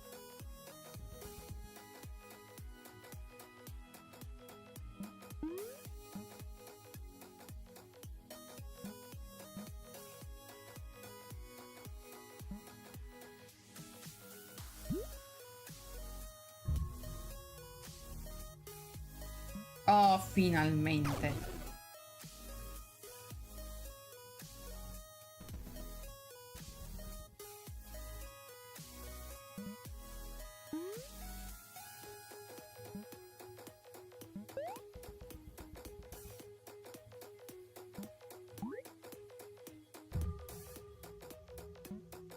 Ok.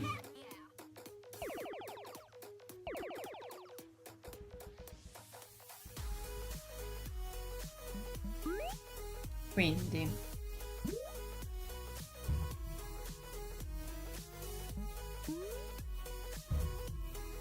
dai!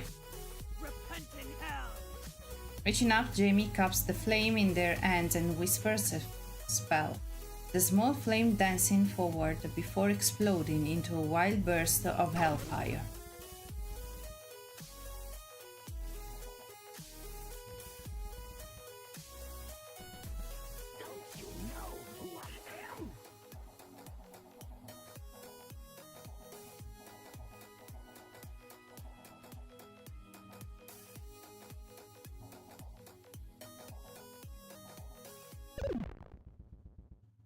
Ah, è tornato.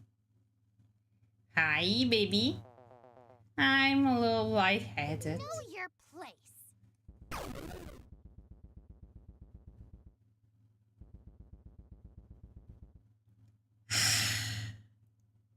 Thanks, Taro, but it was a little too late.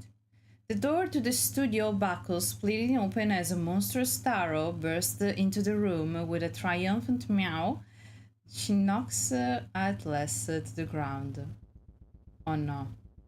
È arrivato tardi. Taro, what the hell, Atlas? Are you okay? Yeah, I'm fine. Sorry for scaring you.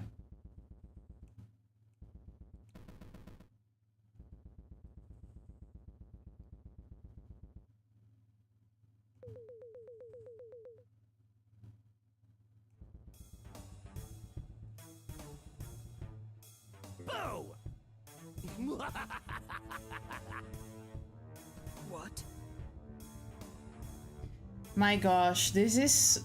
sorry, I just got tired because it's really hard to keep track of everything. Also, sometimes my... You saw that sometimes all the dialogue goes into super fast mode, and that's not my fault.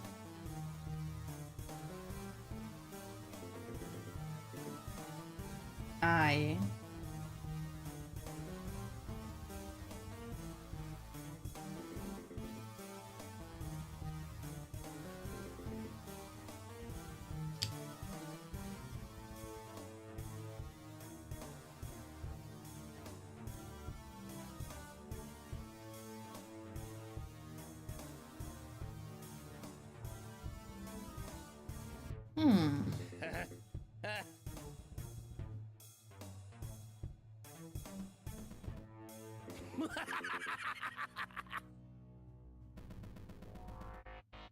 Yawn. No.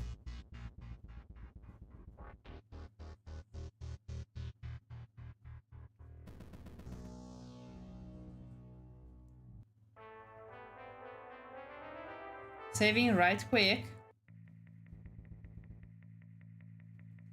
Madhouse gets an encore. You brace yourself for the worst. Ah, carino. Turno 1. Ah, ma io posso decidere chi far andare per primo? Vediamo, Taro. Taro, tesoro mio. Mio meno un in occulto. Tu sei veramente... Allora, Tuna Defender, check Guts versus... Ok. Yeah, Tuna Defender. Dai. Taro flops cutely, making her fur fluff up in the fence.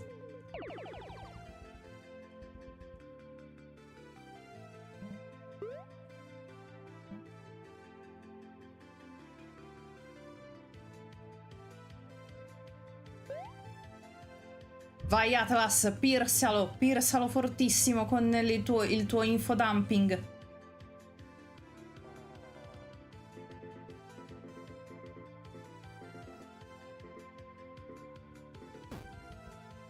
Ok, 57 su 60, perfetto. L'importante è fargli male.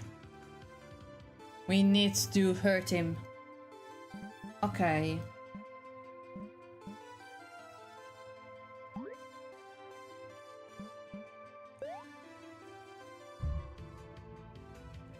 E andiamo. Let's end this quickly.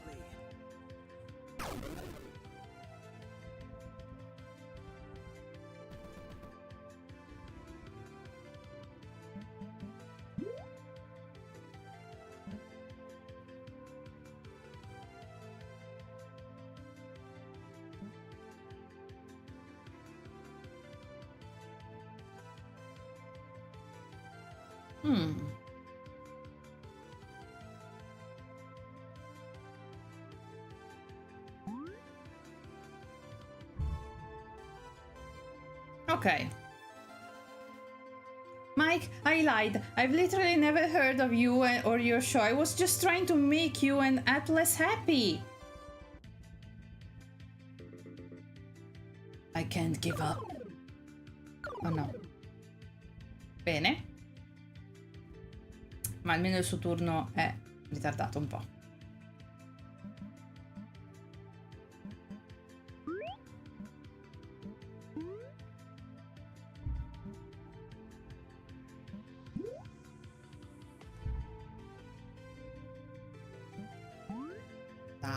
Dai. Togli. Fagli male, bus.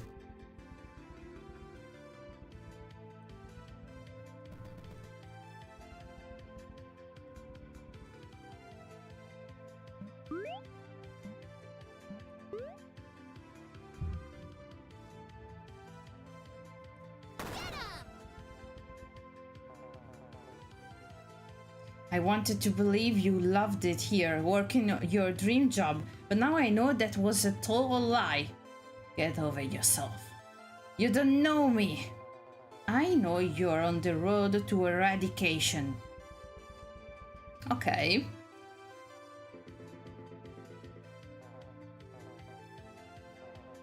I can't. I didn't. You're one shitty liar. If you keep this up, you're going to die. Like, die. No one cares. Oh, cavolo.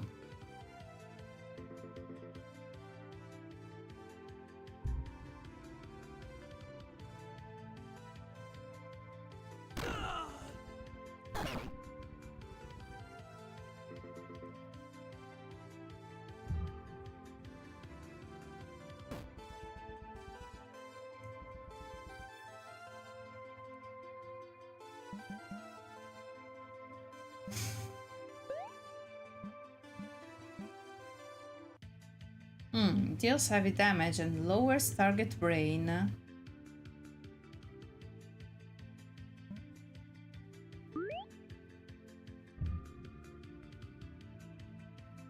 That worked?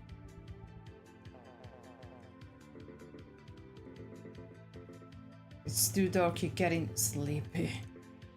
Zzz.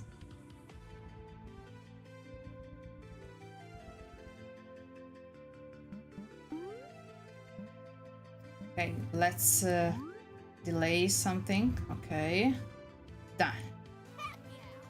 Mike, you are going to get hurt. Okay. I can't give up.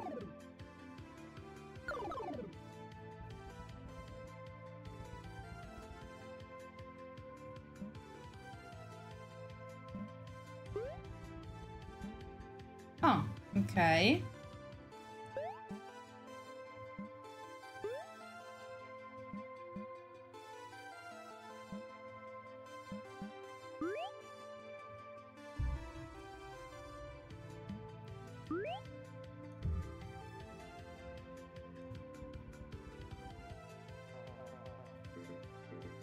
Okay.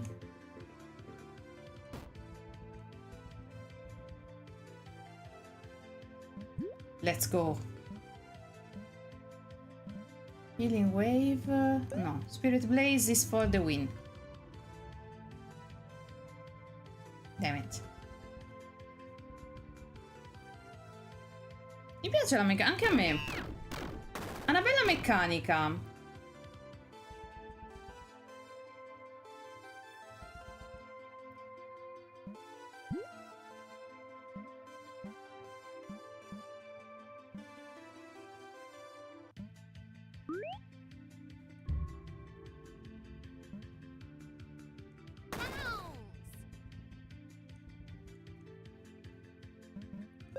Okay, one more. Get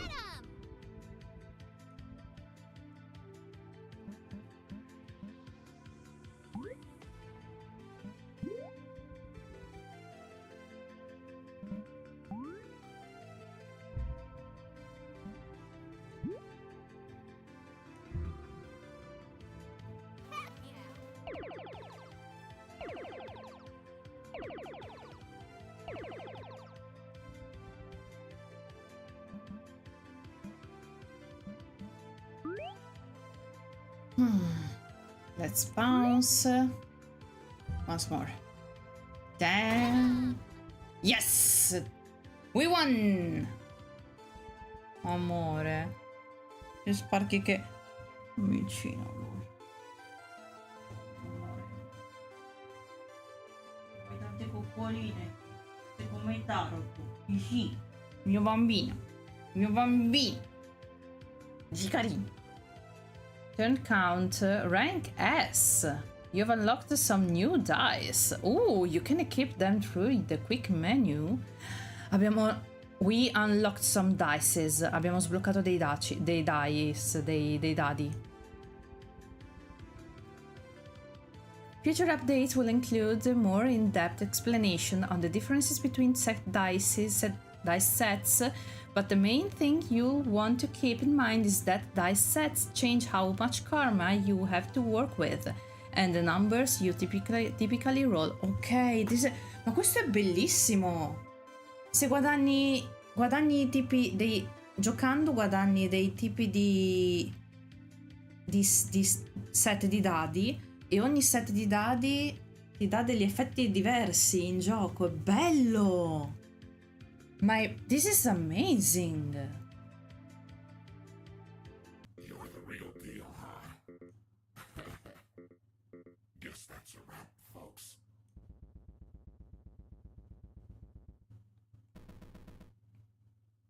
Let me finish this. Jamie steps forward, fire roaring in their eyes. No! I still have questions! You take hold of Jamie's arm, trying to hold them back. Is that all you really care about? You're all so clueless. Snapping up, Mike musters up the last bit of strength he has and latches onto you. You're coming with me. What? What? Siamo rapite. Staring awake, you blink spots from your vision, feeling oddly light. What is this place? You furrow your eyebrows and shield your face from the pale white light. You glance down and see a harsh green outline below. It's Meadows with a stunned look on his face and a firm grip on your ankle, holding you in place. Let go of me! No! You'll disappear! Isn't that the point? You want me gone? You kick and squirm, trying to break out of the specter's grasp. Hold on! Wait, just chillax for a second! Reeling out in like a kite on a string, Meadows finally lets you go and quickly looks away. Look, it's no big deal. Just dragged your soul out of your body and set you adrift in the void. You mean I'm dead? Oh god. Here we go again. Not again, guys. Yeesh, it sounds a lot worse when you put it that way. Where are we? Drifting in a doorway between the spirit and material world. I usually make up here if I pass out at my desk for too long. Now give me your soul. No, you give me your soul. Nah.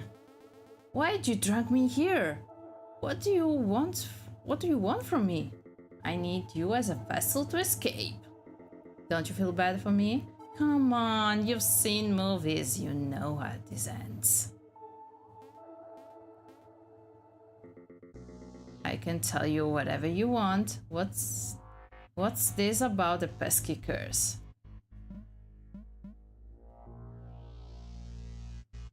Punch off his hat. Punch them.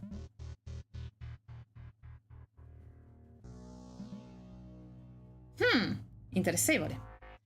What do I do? I punch them and his afterlife with your first fist or punch off his hat? Two of them are practically the same, but I would go with punch off his hat. You ball up your fist and awkwardly shift your weight as you glide through the air. Squeezing your eyes shut, you throw your fist forward and it connects, knocking Mike's head off his hat. Mike grasps on his bed bulkhead and keeps it firmly planted onto his head. You're an asshole. Oh, my nose! How do you even touch me? Mike brings a hand to his face, filling the empty space where a nose would be.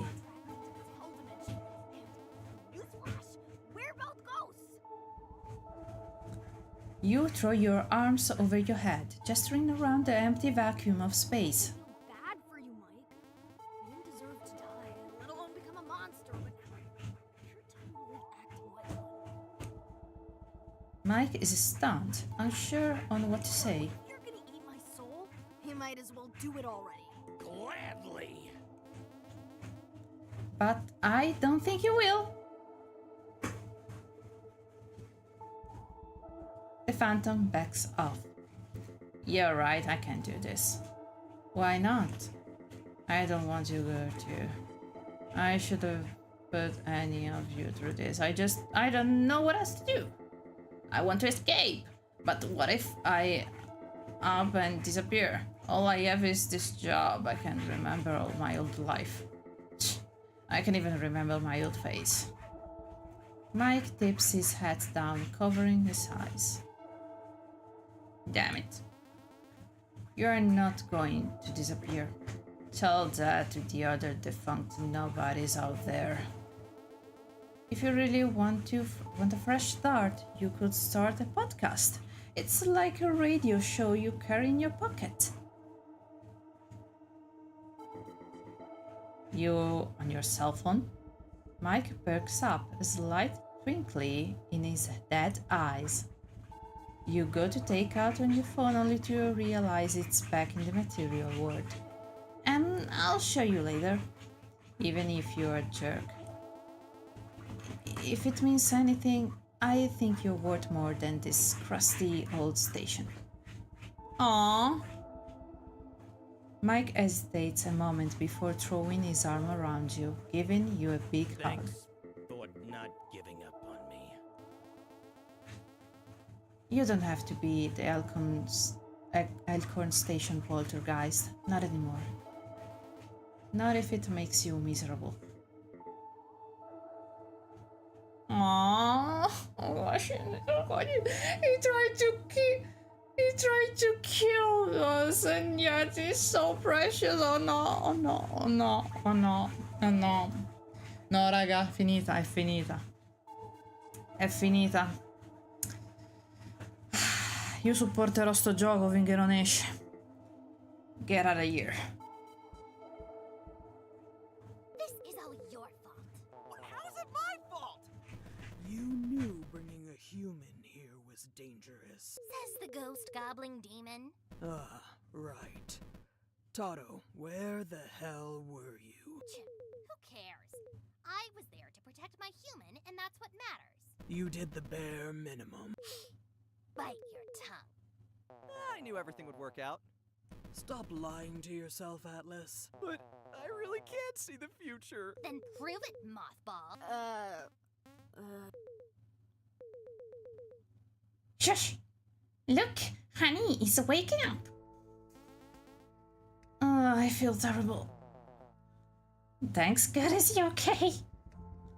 Taro leaps into your arm, nuzzling against your neck and purse.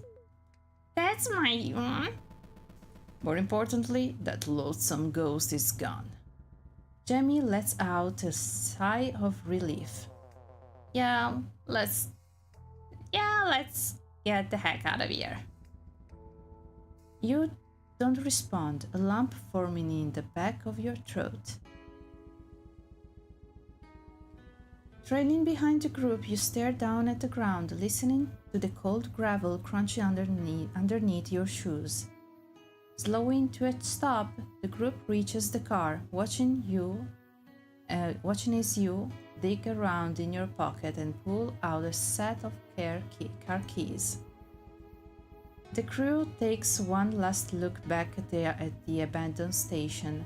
You watch as cracks and vines climb up its walls, the radio tower starting to rust over as the gleaming red beacon at the top flickers, then blinks out. Is something wrong? You look distressed. Jamie places a clawed hand on your shoulder. Oh, yeah, it's cool. Don't worry about me. Do you mind if we catch a ride with you? My hooves are killing me. And can we crash at your place? I'd rather not risk waking my housemate Gus at this hour. We don't mind, the more the merrier. Don't just answer for me. Well, I figured you would use the company. I do love sleepovers. Fine, not like I have a choice here. What's wrong? Is it the Gus thing? He's a sweet guy once you get past the shedding. No, just I don't know how to feel. I didn't get any answer about this stupid curse. I nearly died, and now my one source of information is gone. Good information, anyway. I'm a great source of information. Every rumor holds a speck of truth, like eating spiders in your sleep. At last, that rumor was debunked. I need you to know this. Huh? Oh, thank God. For real though, are you guys okay? I'm great. Tired. I'll be okay, just really sick of the color green. Boy, I hear you. But it was kinda cool being the tall one for a second there. You and Jamie exchange worried glances. Nah, still prefer you pin-sized. Yeah, let's never do that again. Don't worry, little guy. I'm sure you looked cool. Manuelito. Piling into the car, you flick on the headlights and turn the key, pulling out of the parking lot away from the abandoned radio station. Trailing through the woods, you click on the radio back to channel 103.1. Your heart sinks as you hear its static drowning out the hum of the car's engine. The show's really over. 103.1 is nothing but dead air on the radio waves. Taking a deep breath, you finally muster up the courage to change the channel, flipping back to a generic oldies station. Looking over your shoulder, you see Jamie resting their head against the car window, already dozing off, though one sharp turn would send their arms through the glass. At least Taro looks adorable curled up in Jamie's arms. Your cell phone chimes in the cup holder of the car, and much to your dismay, it's a phone call. The number is a grumbled mess of words and numbers. Even the screen is glitching out. Yes. The phone in your grasp shudders, the screen glitching out as a mass of green ooze squeezes itself through the dock connectors. With a wet splat, the slime ball picks itself and forms a small glowing orb. Hey! Thank God! I'm finally free! I lost a few limbs, but I'm free. You were seriously camping out in my phone. I thought you died. Bingo. No way I'm beefing it yet. I've got a ton of life left in me. How? Tying yourself to a person takes a lot of negative energy, so I figured out why not to try smartphone instead. These things jam-packed with bad vibes. But you can't just leave. You're the Alcom radio ghost. Not anymore. You. Oh no, guardatelo! Ma guardatelo! È bellissimo, lo amo. Posso dire che lo amo. Lo amo, basta. A gout of steam curls from Jamie's jaws. It raising off the awakened demon, their wild eyes lock. Oh, non gli piace proprio stasera la sua cuccia. Their wild eyes lock onto the glowing green orb, who squeaks out in fear. Wretch Spectre, you dare to show your face after what you've done? Jamie, be cool. Remember what we practice? Be cool! Hiya, bunhead! Jamie throws their clawed hand forward, slashing at Mike, who bunches around the passenger seat. Vaffanculo! Mike! Punching a ghost while he's down, huh? Typical demon. Oh my god, the ghost darts around the car, taunting the demon while frankly dodging Jamie's close swipes. Honey, Eyes on the road. I'm trying. I'm going to devour your soul. Watch out, man! Coming up fast, a hulking figure stands wide-eyed on the road, staring blankly at the car racing towards them. Atlas frantically grabs at the wheel. Ah! The car skids forward, squealing as you slam on the brakes. Ouch. The shock of your harsh brake hits you. Your senses begin flooding back all at once. With each newly regained sensation, you fear the worst. You expect to smell smoke filling the car, feel the air and airbags motoring your face, or taste the tang of blood in your mouth. Luckily, none of that's the case. The car and the passengers within it are mostly unharmed, save some mental scarring. Sarà una lunga convivenza, sì. Jamie and Atlas attempted to regain their composure while Tara's shocked expression tells you she probably has 8 lives now. You gaze out the windshield, which dawns a crack across its face. Your vehicle is stopped in the middle of the road, and before you stands a big, scary dog. Taro squeezes herself under the car seat, cowering. Oh gosh, okay it is. Atlas unbuckles, kicks the side door open, and scrambles out of the car. Is everyone okay? I'm hanging in there. Not you. Atlas tries swatting Mike away like a pesky mosquito, but the ghost is unfazed as Atlas' fluffy hand passes clean through him. Ouch. I'm glad you guys are alright. The towering demon emerges from your car and glares down at the glowing green orb. They frown only to let out an exasperated sigh. Our battle will have to wait. Yeah, I'm really looking forward to it. Fury. Mike blimps back into your phone. Please keep that horrible hairy monster away from me.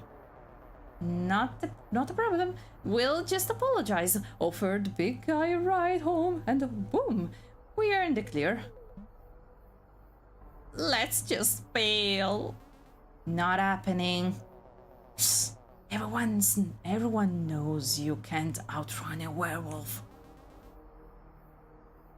I was worried about that. I wasn't worried about that.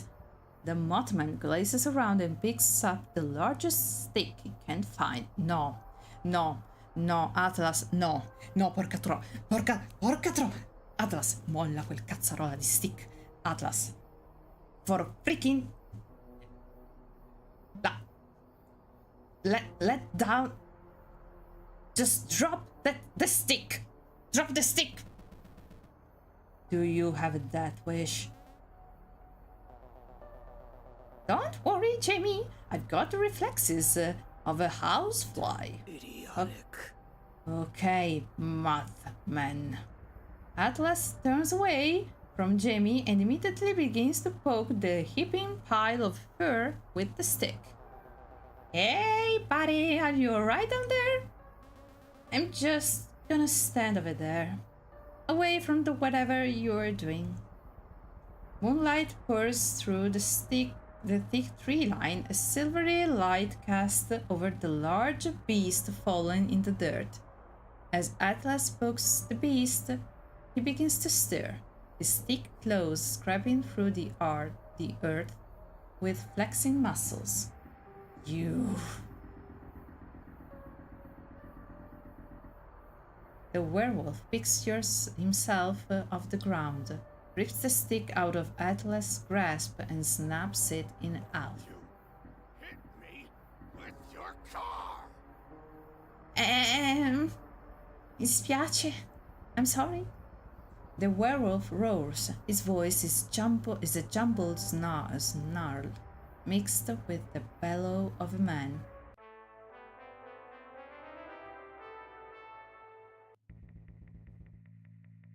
Oh! Another one. Good.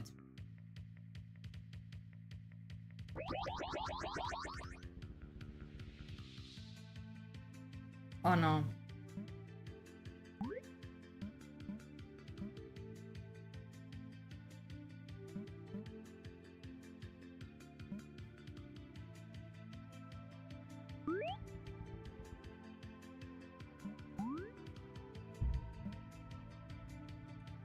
E che cacchio!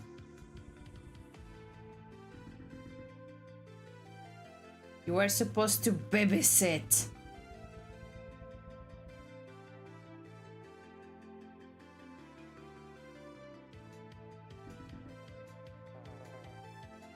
August? I get home. Joe's fast asleep, and you're nowhere to be found.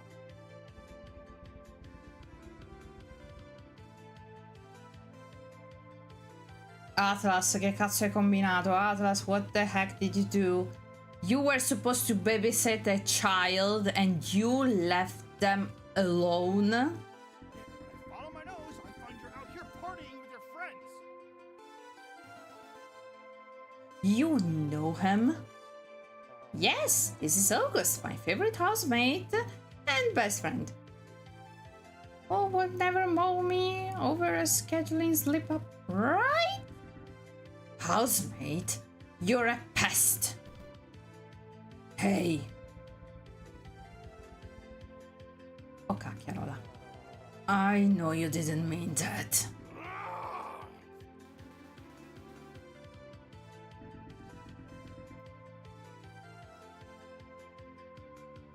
What the heck? Ow.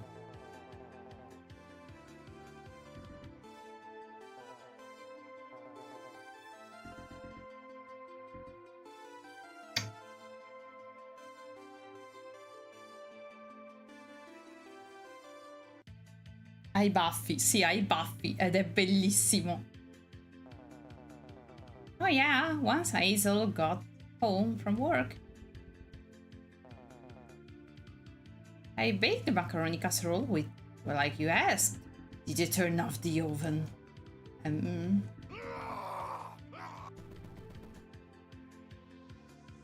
This is going nowhere.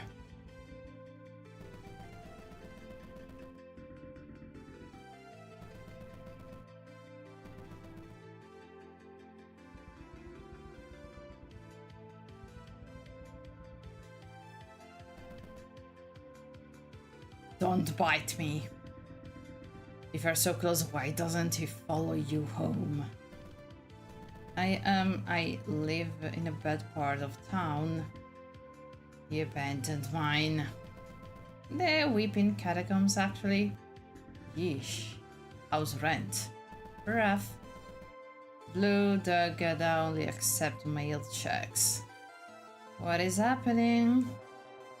I wasn't out partying, Gus. We were searching for clues relating to Honey's curse. Who? The werewolf grunts, his amber eyes drifting down before resting on you. He's staring at you now. You don't look cursed. It's like feeling of unease. Something terrible is gonna happen to me and I can stop it. I don't even know what is it. Welcome to the club. You look down on the ground, shuffling your shoes across the dirt. Nah, my curse isn't nearly as cool as yours. Cool? Bending to the whims of a celestial body isn't something I'd call cool. It's tragic and dangerous, I guess. No way! Werewolves are cool. Oh yeah? Scaring backpackers? Howling at the moon? You stopped a moving car with your face. You could have just apologized. Ok, la voce. Le voci qui perché sono così belle? Guarda, Sunny, questo lupo ha i baffi. Lo so, lo vedo, lo noto, lo noticio, l'ho noticiato. Sappilo che tutto sto gioco è un emblema di ciò che più amo. E quindi, raga, qui bisogna supportare,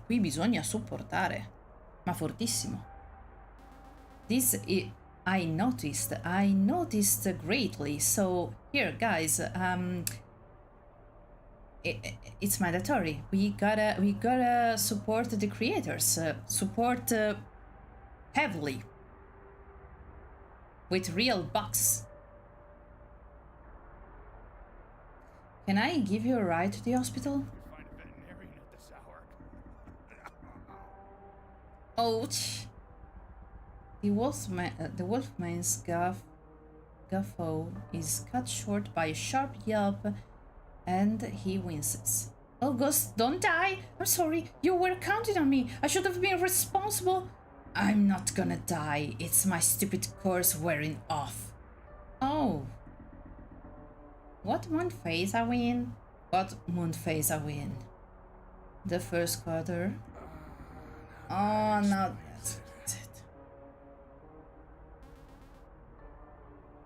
Explains what? August's monstrous form begins to waver as he starts to trudge off, leaving him teetering toward before dropping to one knee. He takes a sharp breath before collapsing onto the ground, totally unconscious. You know absolutely nothing about cryptic care and aren't sure how to help. Look at him!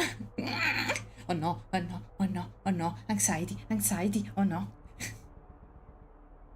Should we take him to the hospital? Does Long Hope have a hospital? They have a gas station sushi. So they have to have a hospital, right? You want nothing but to face plant into bed and never speak of this again. Well. No. Mike, porca tro. While you loser were busy fighting, I called emergency services. Some cab from Okus Health Center and potions should be here any minute. I suppose that answers your question of the state of healthcare in the cryptid world. Really? Hey, someone's gotta be the responsible adult around here. Thanks, Mike. Yeah, whatever. Jamie turns toward the ghost and smiles awkwardly. You were a formidable foe, Madhouse Mike. It was wrong of me to attack you in your current state, considering the unfair advantage. Bunhead, you cheeky devil. Maybe wait until we're out of a moving vehicle next time. Just a though. Honey, please let me fix this. We'll worry about it tomorrow. Is the scary dog man dead? No, August is still breathing, just blacked out. Ow! Swerving down the road, a jet black SUV, decorated in streaks and white skids, pushed to a stop next to the party. A pair of red lights flashing. You were supposed to call an ambulance, not a funeral coach. We can afford to be picky. Out the way. The driver door opens and a stark white raven flutters onto the scene. A huge muzzled cryptid dressed in grey jumpsuit, trailing close behind. Okay, who the heck are you and why are you my next crush? Come on, Dad, I'm in the cabin. What? Was the bird driving? We're short-staffed. The tall cryptid reaches into the jumpsuit and pulls out pen and clipboard. Looks like he passed out from exhaustion, huh? Werewolves with their invisibility complex. We'll get him patched up. What about the police reports? Do cryptids have insurance? Who do I talk to about this? Humans. Furrowing his eyebrows, the larger cryptid brings a hand up and flicks the raven. Quack. He'll be fine, I swear. After the coma, maybe. Coma? Scusi? Excuse me, coma?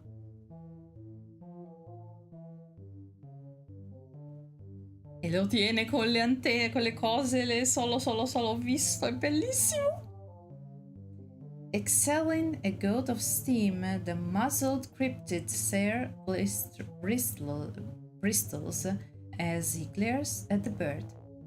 Just kidding. Don't worry about any of that fluff. Werewolves are incredibly resilient. With a low growl, the larger cryptid holds the clipboard out to you, expecting you to sign the paper. It's some sort of waiver, a werewolf-specific one at that. What's this? A werewolf attack report. Oz here keeps track of sightings. Yeah, I don't know. Honey's not signing anything. Atlas halves handing the waiver back to the muzzled cryptid. He growls down at the madman. You weren't bit, were you? No one got bit. No one got bit. I'm listening. Okay, you guys can go now. Listen here. Hey, Pat. We're just doing our job. Let's go, Huz. With a nod and the flit of his wings, the raven swoops back to the ambulance. Don't point at me, big guy. Scooping August unconscious from up off the ground, Oz carries him away to the midnight cab. Maybe one of us should have stayed with August. Atlas watches as the sub roars to life and bears away. You okay to drive? No, totally. Let me just rest my eyes standing up. We should get them home.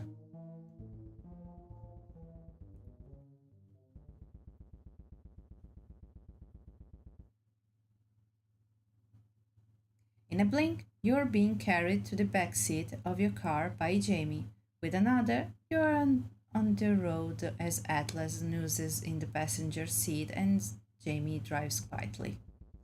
Nodded off in the back seat, you hold Taro in your arms and blink awake as you see the car slow to a stop in the parking lot. You stifle a yawn and carry your cat up the stairs, leading the three cryptids into your suite. Before fully succumbing to sleep, you look over the side of your bed. Atlas is on the floor of your bedside, resting on couch, cushion, mattress, and thrown blanket. The light flicker off, and you catch a glimpse of Jamie quietly closing your bedroom door. Lying on the bed of your childhood home, you grip the Polaroid camera in your hands. Tonight, you're finally going to catch that monster on tape. You scoot towards the window and peek through the blinds, angling your flashlight through the glass. The backyard is empty. Not even your neighbor's cat is outside yowling on the fence. With a sigh, you lower your camera and close your eyes. Maybe it was all a dream. You snap awake at the sound of knocking against your window, leaving you scrambling for your camera. Oh my gosh! Knock knock!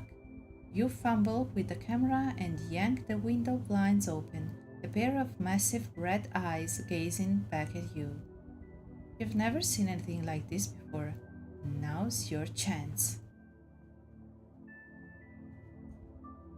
Flash! You take the photo, leaving the creature squealing and tumbling from the window, blinded by the flash. Success! You silently fist pump the air and peer through the window, trying to see where the creature had gone. Sliding the window open, you hear a squeaky voice coming from the bushes below. Ow! Why would you do that? You can talk? Yeah, I can talk. I'm not some sort of boogeyman. Why were you peeking through my window? You left your lights on. Are you scared of the dark or something? No way. The strange creature spreads his wings and flutters back to your window, resting against the windowsill. You should be more careful. Resting in the lamplight is a short, scruffy creature with inky feathers and a pair of antennae. He's wearing a loose t-shirt and goggles. One of his knees is all bandaged up. What are you? I'm Atlas. That's a silly name. Oh yeah? What's your name? Honey. Well, honey, you're a weirdo. You're a talking bug. Unless you hadn't noticed, I'm a moth, not a bug.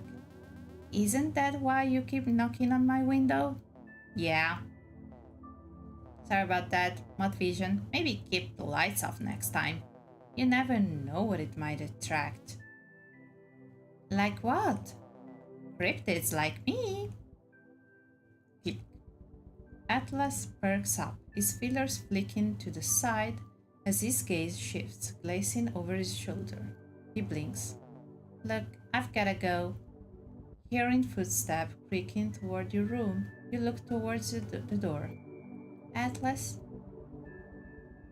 You glance back at the window to find the Mothman is gone. A low growl rumbles from the hallway. The door to your room creaking open as the sound of footsteps is replaced with a dragging, scraping noise. Huh? Slinking into the room is the outline of your mother's shadow, but instead of flicking on the lights and scolding you for staying up past bedtime, she lets out a wheeze and a twisted jumble of words leave her mouth. Lights out. Mom? You clutch the camera in your shaking hands and angle it towards the shambling creature. The shadowy creature takes on a different, more nightmarish shape. A dozen blue eyes peeling open its flesh. The shadowy creature growls and squeaks, trying to make out words you can't possibly understand. You've never seen anything like this before. Now's your chance.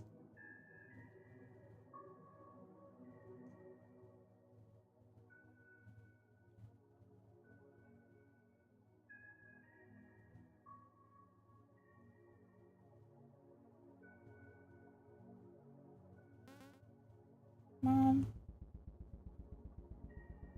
You clutch the camera in your shaking hands, angling it toward the shambling creature. Leave me alone. Squeezing your eyes shut, you feel the flash of light behind your eyelids. The nightmarish creature recoiling at the sudden burst of white light. Strangely, the flash doesn't fade. Rather, it envelopes the entire room and sends you drowning in light. I'm sorry. You are awoken by the sharp yaw of Taro, who's staring you down with a scowl. Oh, for goodness sake. Taro, you were thrashing around in your sleep and nearly kicked me off the bed. I had a awful dream, and Atlas was in it. Yeesh. That does sound awful. Are nightmares a common thing with you? Not since I moved out. You're exhausted and more than grumpy this morning. Well, I'm glad you're awake. Taro brings a pawn to her chin and thinks for a moment. You can describe your dream while you fix me breakfast. You sure? It's a doozy. Rolling out of bed, you nearly step on Atlas, who still asleep on the floor. Taro slowly floats towards the sleeping Atlas and bares her fangs, a twinkle in her eyes. Let's pluck him. Let's not. You tiptoe around the Mothman and go about your usual morning routine, showering, getting dressed, all without waking up Atlas somehow. So, about that dream you had. You describe the nightmare to the little phantom cat as you pour yourself a bowl of cereal. Wow, that is bad. Nightmares are supposed to be giant vacuums or eating dry cat food. Dry cat food? Yeah, brainless stuff. Nothing too scary. You need something to ward off those bad dreams. Yeah, with healthy diet and regular sleeping schedule, I get it. Maybe I'm just stressed. Oh, silly. It sounds like your dreams are being invaded by another worldly force. Taro's gaze trails down and rests on your cell phone, laying on the counter. You think Madhouse is causing this? Perhaps. You tap your phone and the screen flickers green. Hey, I'm a little helpless ghosty guy. See? Suspicious. That's just my voice. If you're so sure, why were you sneaking around last night? That was you digging around the pantry. I'm incorporeal. You think a plastic container can keep me out? That explains my food budget. Are you sure this gas goes to coast? Last I checked, ghosts don't eat. Have you ever tried? Plenty of times, but the pizza delivery guy never got past the barbed wire. Almost like they'd get murder-lated.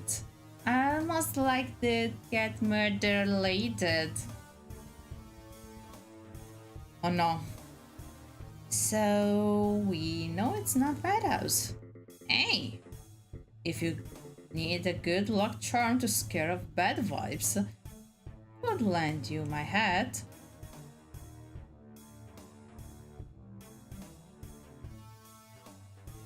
Oh, that's totally sweet of you.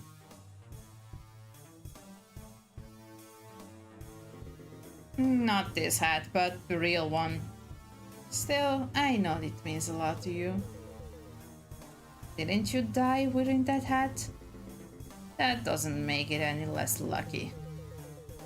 No one's gonna rob a grave for your stinky hat. Are you kidding? I'm an urban legend. That hat's gotta be worth a fortune. Even more now that I'm dead. I'm certain any charm will do. Where would I find something like that? I mean, I've a lucky feather, but this seems a little more extreme. You're gonna need some big magic. There's plenty of chic boutiques around here full of shiny rocks and candles. I'm certain they'll have something to ward off these bad dreams. Sounds like a solid excuse to go out. All that flowery junk's fake. If you want real magic, Edith's potion shop is just around the corner. She paid for an ad read once. Oh, like the sound ends any better. It's worth a shot. Alright, we'll stop by Edith's. And this is where I stop let me just what's that?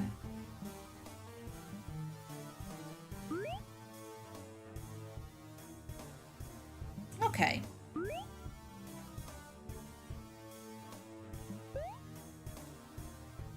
Scusate, sorry, I want to... Oh. Anyway, yeah, I'm about to just yeah.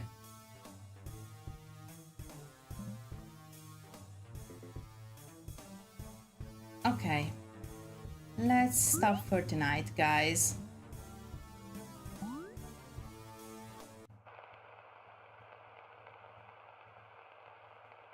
Guys, this was amazing. Did you enjoy the game? Remember that if you want to support the original creators of this amazing game, remember this is an indie game and was downloaded from itch.io, and you can find the original link in the description of the video. This calls for a nap, a long nap. It's nap time. It's night. It's just night. I gotta go sleep. So, guys, thank you so much for watching this little playthrough. It's not even complete, so it's gonna be larger. The game is not completed yet, and as you could see, there are some minor issues. Like sometimes the game goes fast forward without me having any say on it, but the rest is really good. Yep. I think I will just give them some support, some monetary support. And if you want to do that too, they have a Patreon, they have Discord, they have a website. Just click on the link in the description. Thank you so much for passing by, and as always, remember, bumblebees save the world by eating the leaf. Bye bye!